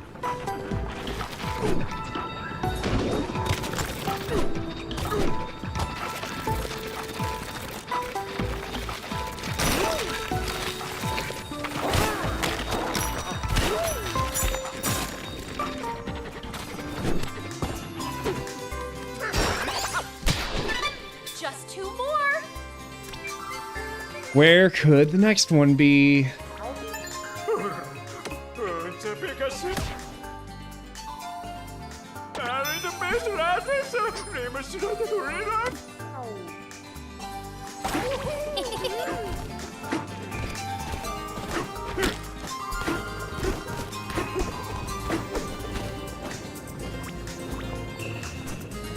Uh-huh. Right.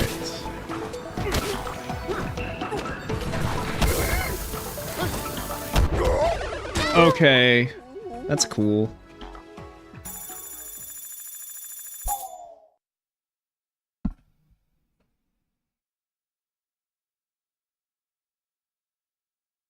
Careful, okay? I wish Luigi was in this game. That way he could make a rock football and be like, I chiseled it!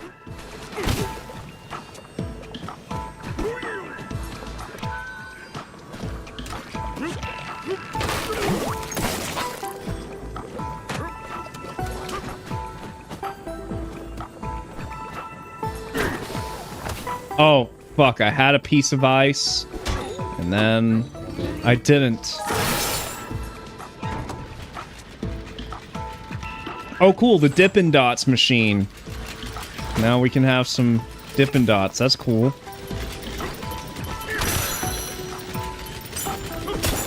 What does this do for me, though?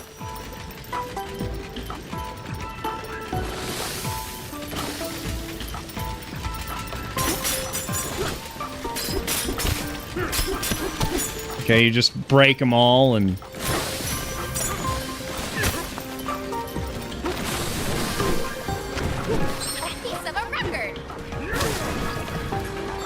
I gotta stop fucking doing that.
Herm. This is a pickle.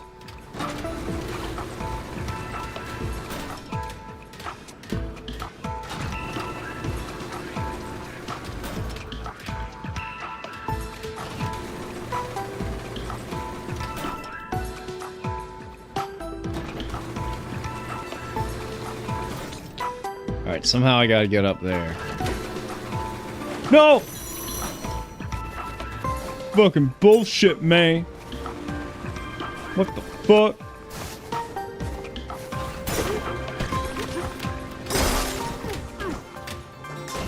Wait, hold on. Can I do some? Oh my god, camera.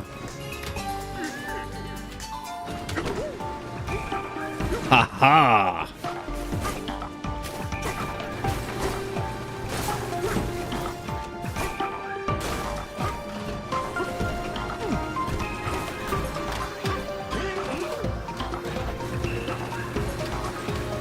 No! Fucking bitch, dude. Fucking slippery ass fucking dumb fucking ape.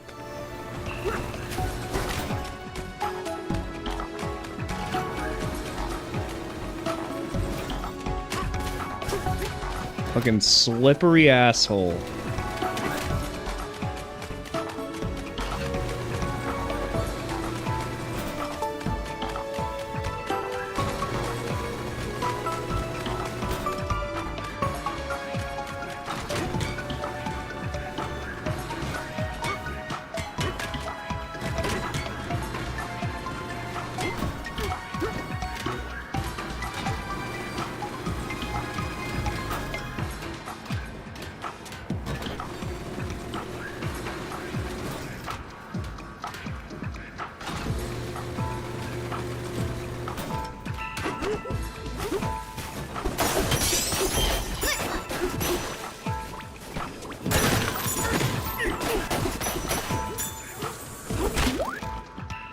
Alright, that would help.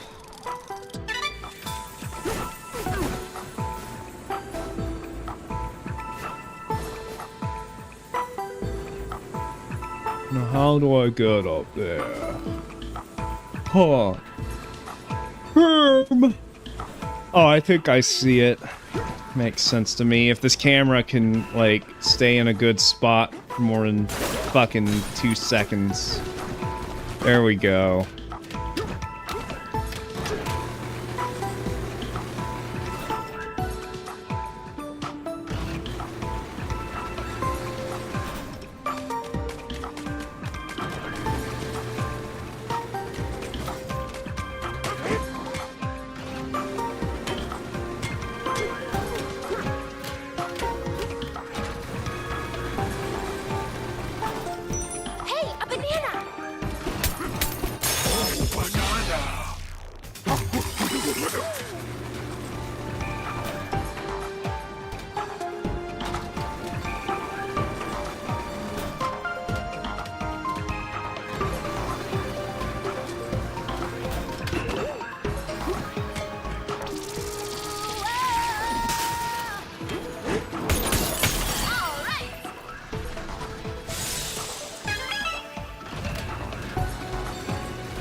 Finally!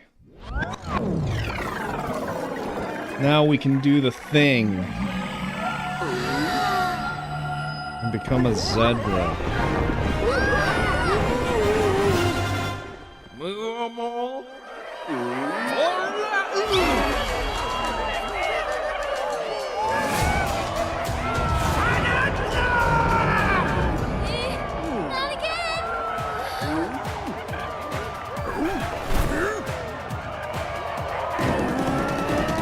Hell yeah.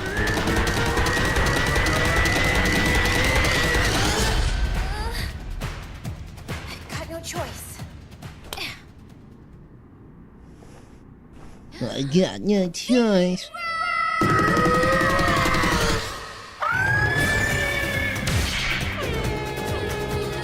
What the fuck?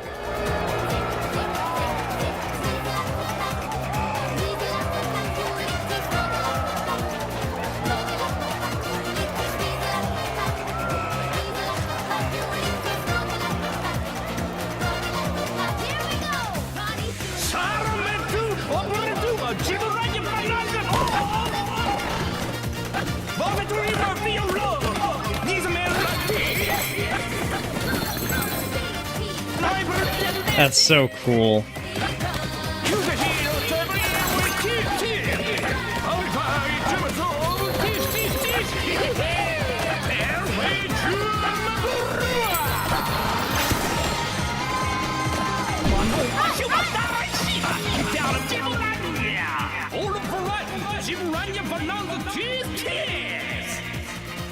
Fuck yes, bro.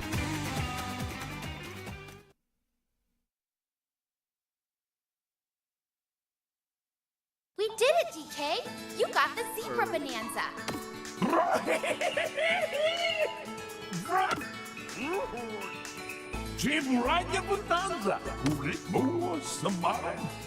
Thank you, Elder!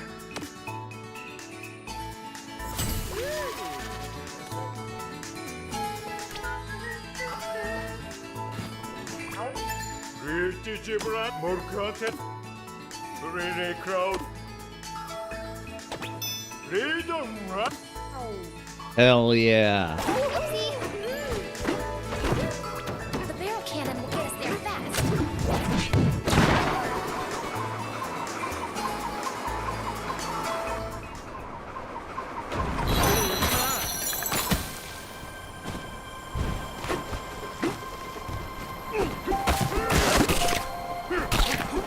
Oh man, look at the realistic detail of that fucking... What is this, a kiwi?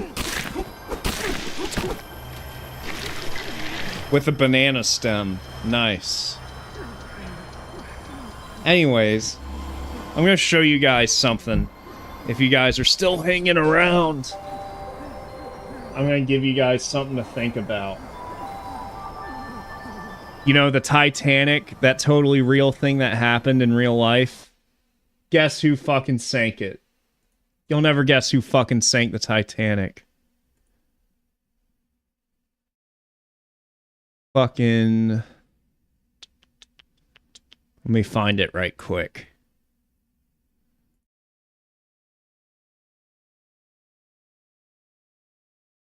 Let me download this right quick.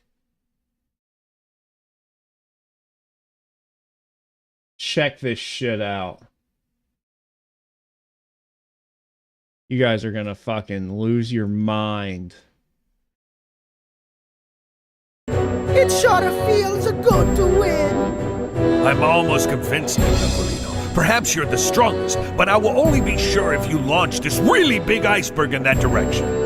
If you can do that, I promise to be forever humbled by your presence. We're only a short time away from midnight, and I saw the lights on the Titanic approaching. Good, Tentacolino. You're the strongest of all. No one can beat you. But what I really want is your position as leader.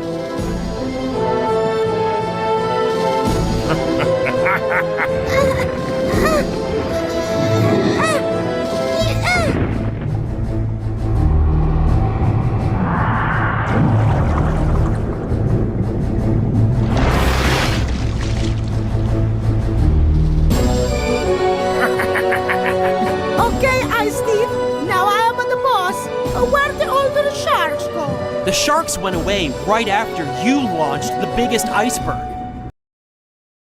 Yep. Fucking Richard Epcar is the reason the Titanic sunk. At least, that sounds like Richard Epcar, isn't it? I wasn't able to get confirmation on that. Like, the voice actors aren't credited there, but that shark sure does sound like fucking Richard Epcar, huh?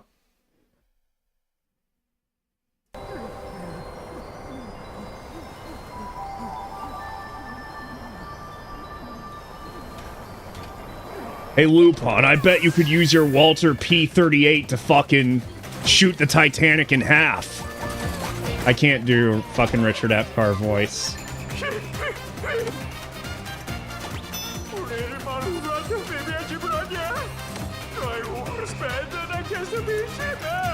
And I'm pretty sure that's Mike Pollock voicing the octopus as well. Whoa, holy shit. Look at that, the frame rate was struggling there a little bit. Frame drops don't really happen that much in this game, though.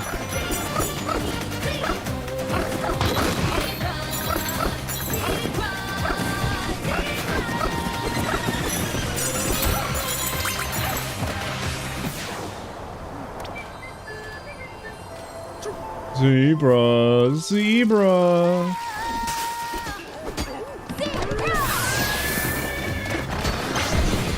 Oh, okay, I charged the wrong way. Oops.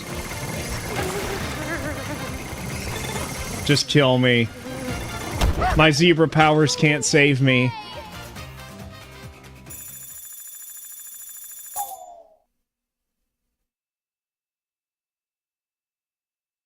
Careful, okay? Imagine if we had time travel and fucking, we went back in time and showed the Titanic survivors the animated Titanic movies.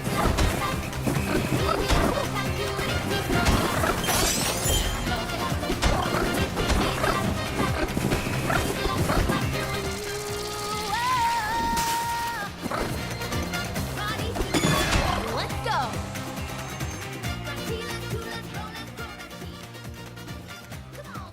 Is that Japanese?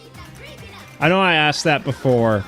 I can't make heads or tails of the lyrics, and I'm wearing headphones. Other than the zebra, zebra.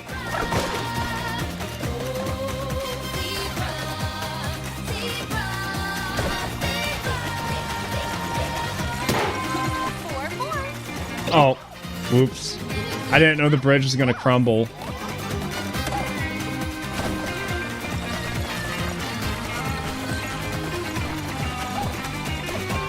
This music's awesome, though. 3, 4.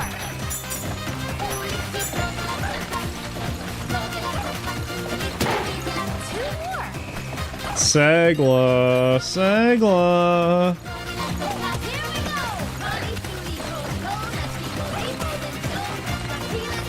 I can't wait to unlock the Bop Eye Bonanza in this game.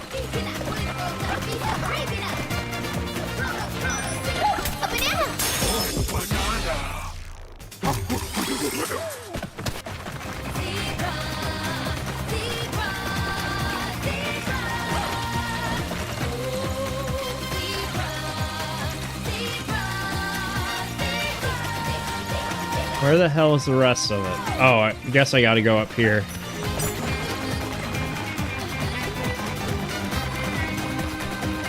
Whoa! Okay. One more.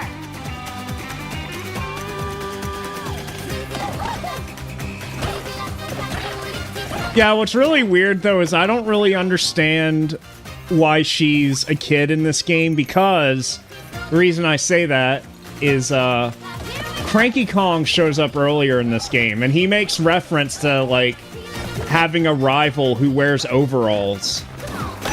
So, you know, this game still goes with the continuity of Cranky Kong being the original Donkey Kong that fought Mario. But in that game, you know, the whole purpose of it is you're saving Pauline, who is an adult. But Pauline's a kid in this game, so I don't know. Unless I just misinterpreted that. I'm sure it'll get explained. I haven't been spoiled on this game. I know this game leaked early.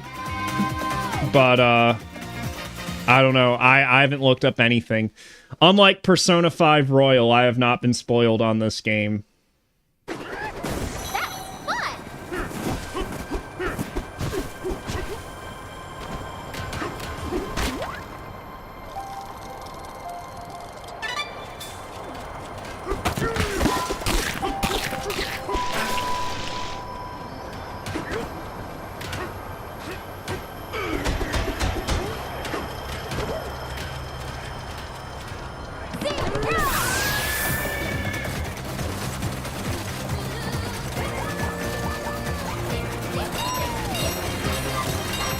Oh, I missed that fossil. Oh well.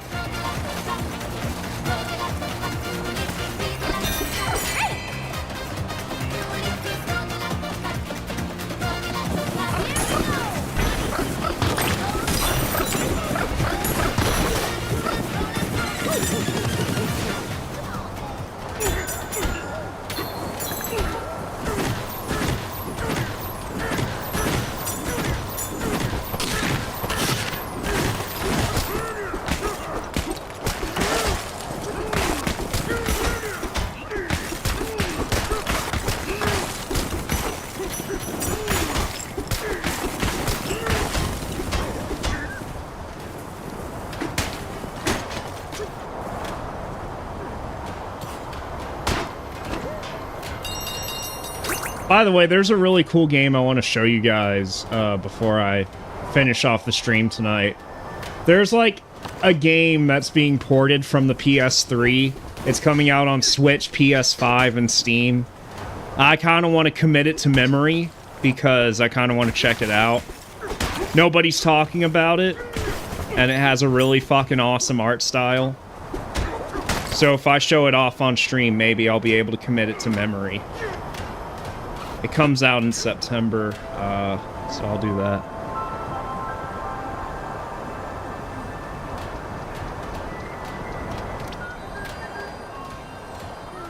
Yeah, I don't know. No, I feel like it's just she's just a kid in this game. Like it's kind of a like it's supposed to be her origins because she's nervous about being a singer.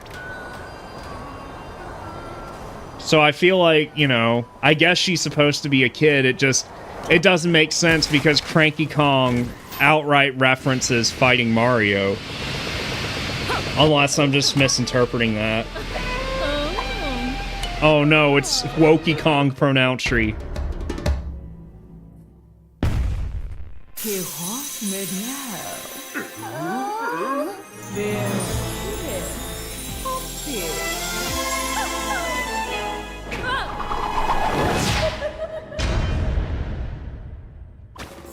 Oh, she disappeared. Oh shit, she's just fucking... She didn't make a fucking robot or anything. She just wants to get all hands-on. Oh, she must be binary.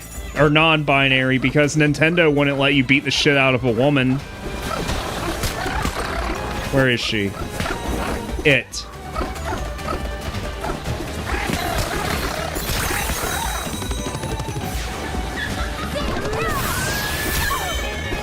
Ah. Fuck you, fucking whore! Fuck you!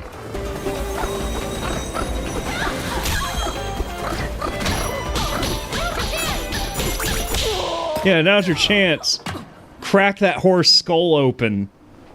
Woo!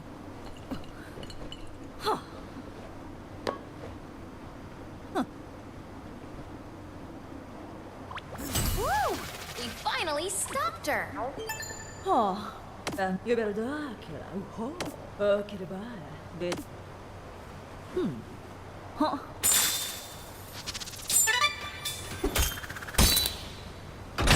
Well, that's that. The thing about the bosses in this game is that they're really fucking easy. You just go up to them and you just fucking punch the shit out of them. And that's all there is to that.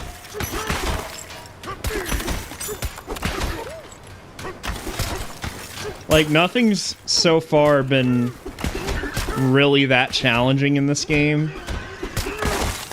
I suppose the real challenge is trying to find all the collectibles, but... I mean, if you explore and you find all the maps, they outright tell you where everything is. And you can buy maps in the item shop. So far, you know, this is a fun game. But, despite my incompetence at times on stream, it's really fucking easy. At least so far.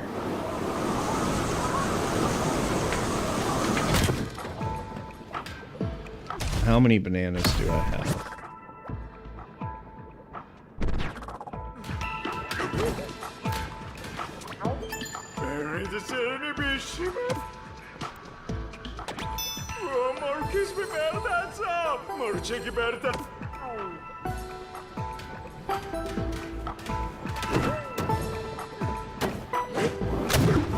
Oh wait, why do I keep doing that?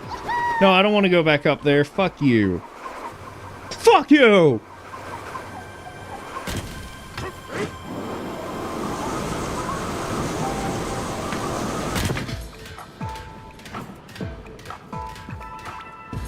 Alright, well that's a little anticlimactic, but I'm gonna end it there so I can get ready and go to bed and go to work tomorrow. But let me pull up this game so that I can commit it to memory. Here, let me,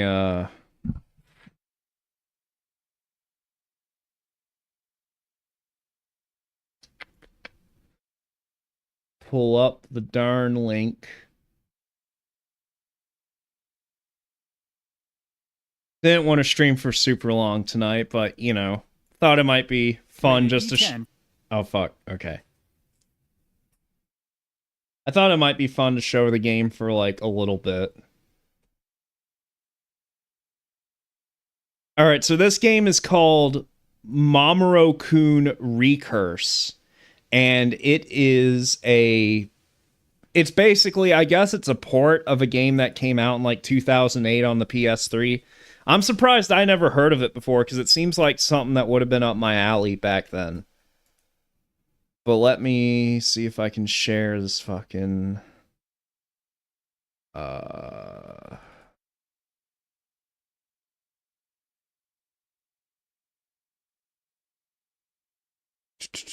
Hold on.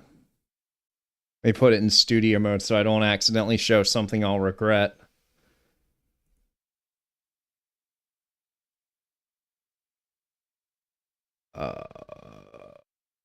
Window capture.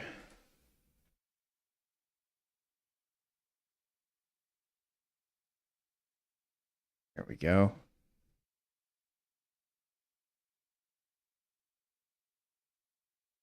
I'll just, will it pick up the audio? I don't think.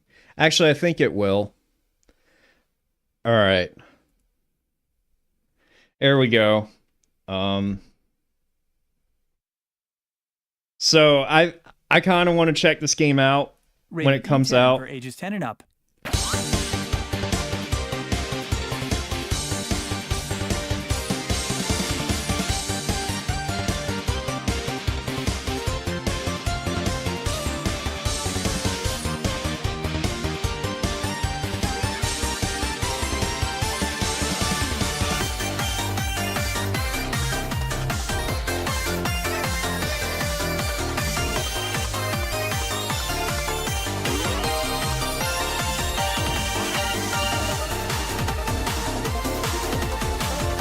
This game looks fucking awesome.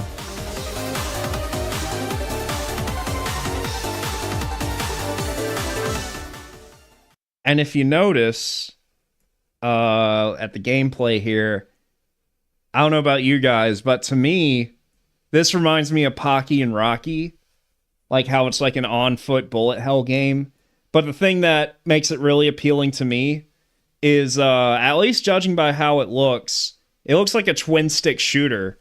So instead of like, you know, Pocky and Rocky, you face in one direction and you have to move in the same direction you shoot in. And sometimes that can be a bit awkward. I'm pretty sure this is like a twin-stick game, so I think that would make it a lot of fun to play. So this version comes out on the Switch, PC, and PS5 in, I believe, September. Okay, it doesn't say down here, but I swear it, I don't know. And the art style is fucking awesome. I mean, look at that.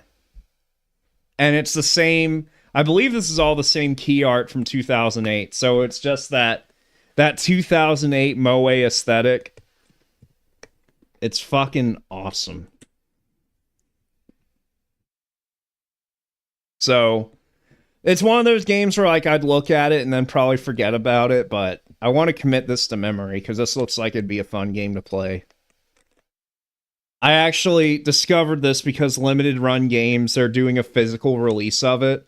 But the thing is, you can also get a physical copy on PlayAsia if you'd rather do that. I'm probably just going to get it on Steam when it comes out, to be honest with you, because I don't really care about buying third-party games on Switch, and, you know, also the Switch has, like, input lag.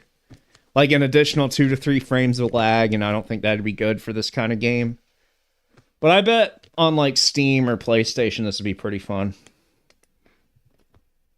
Anyways. I am hitting the hay so I can work tomorrow. I will see you guys around. It's gonna be kind of spontaneous right now, because of my situation that I'm in. But, yeah, I mean, I'm still kicking it. I'm going to be doing things. I'm gonna be doing stuff. Just, I don't want to say what that is, because I don't want to shoot myself in the foot. But, see you guys, when I see you.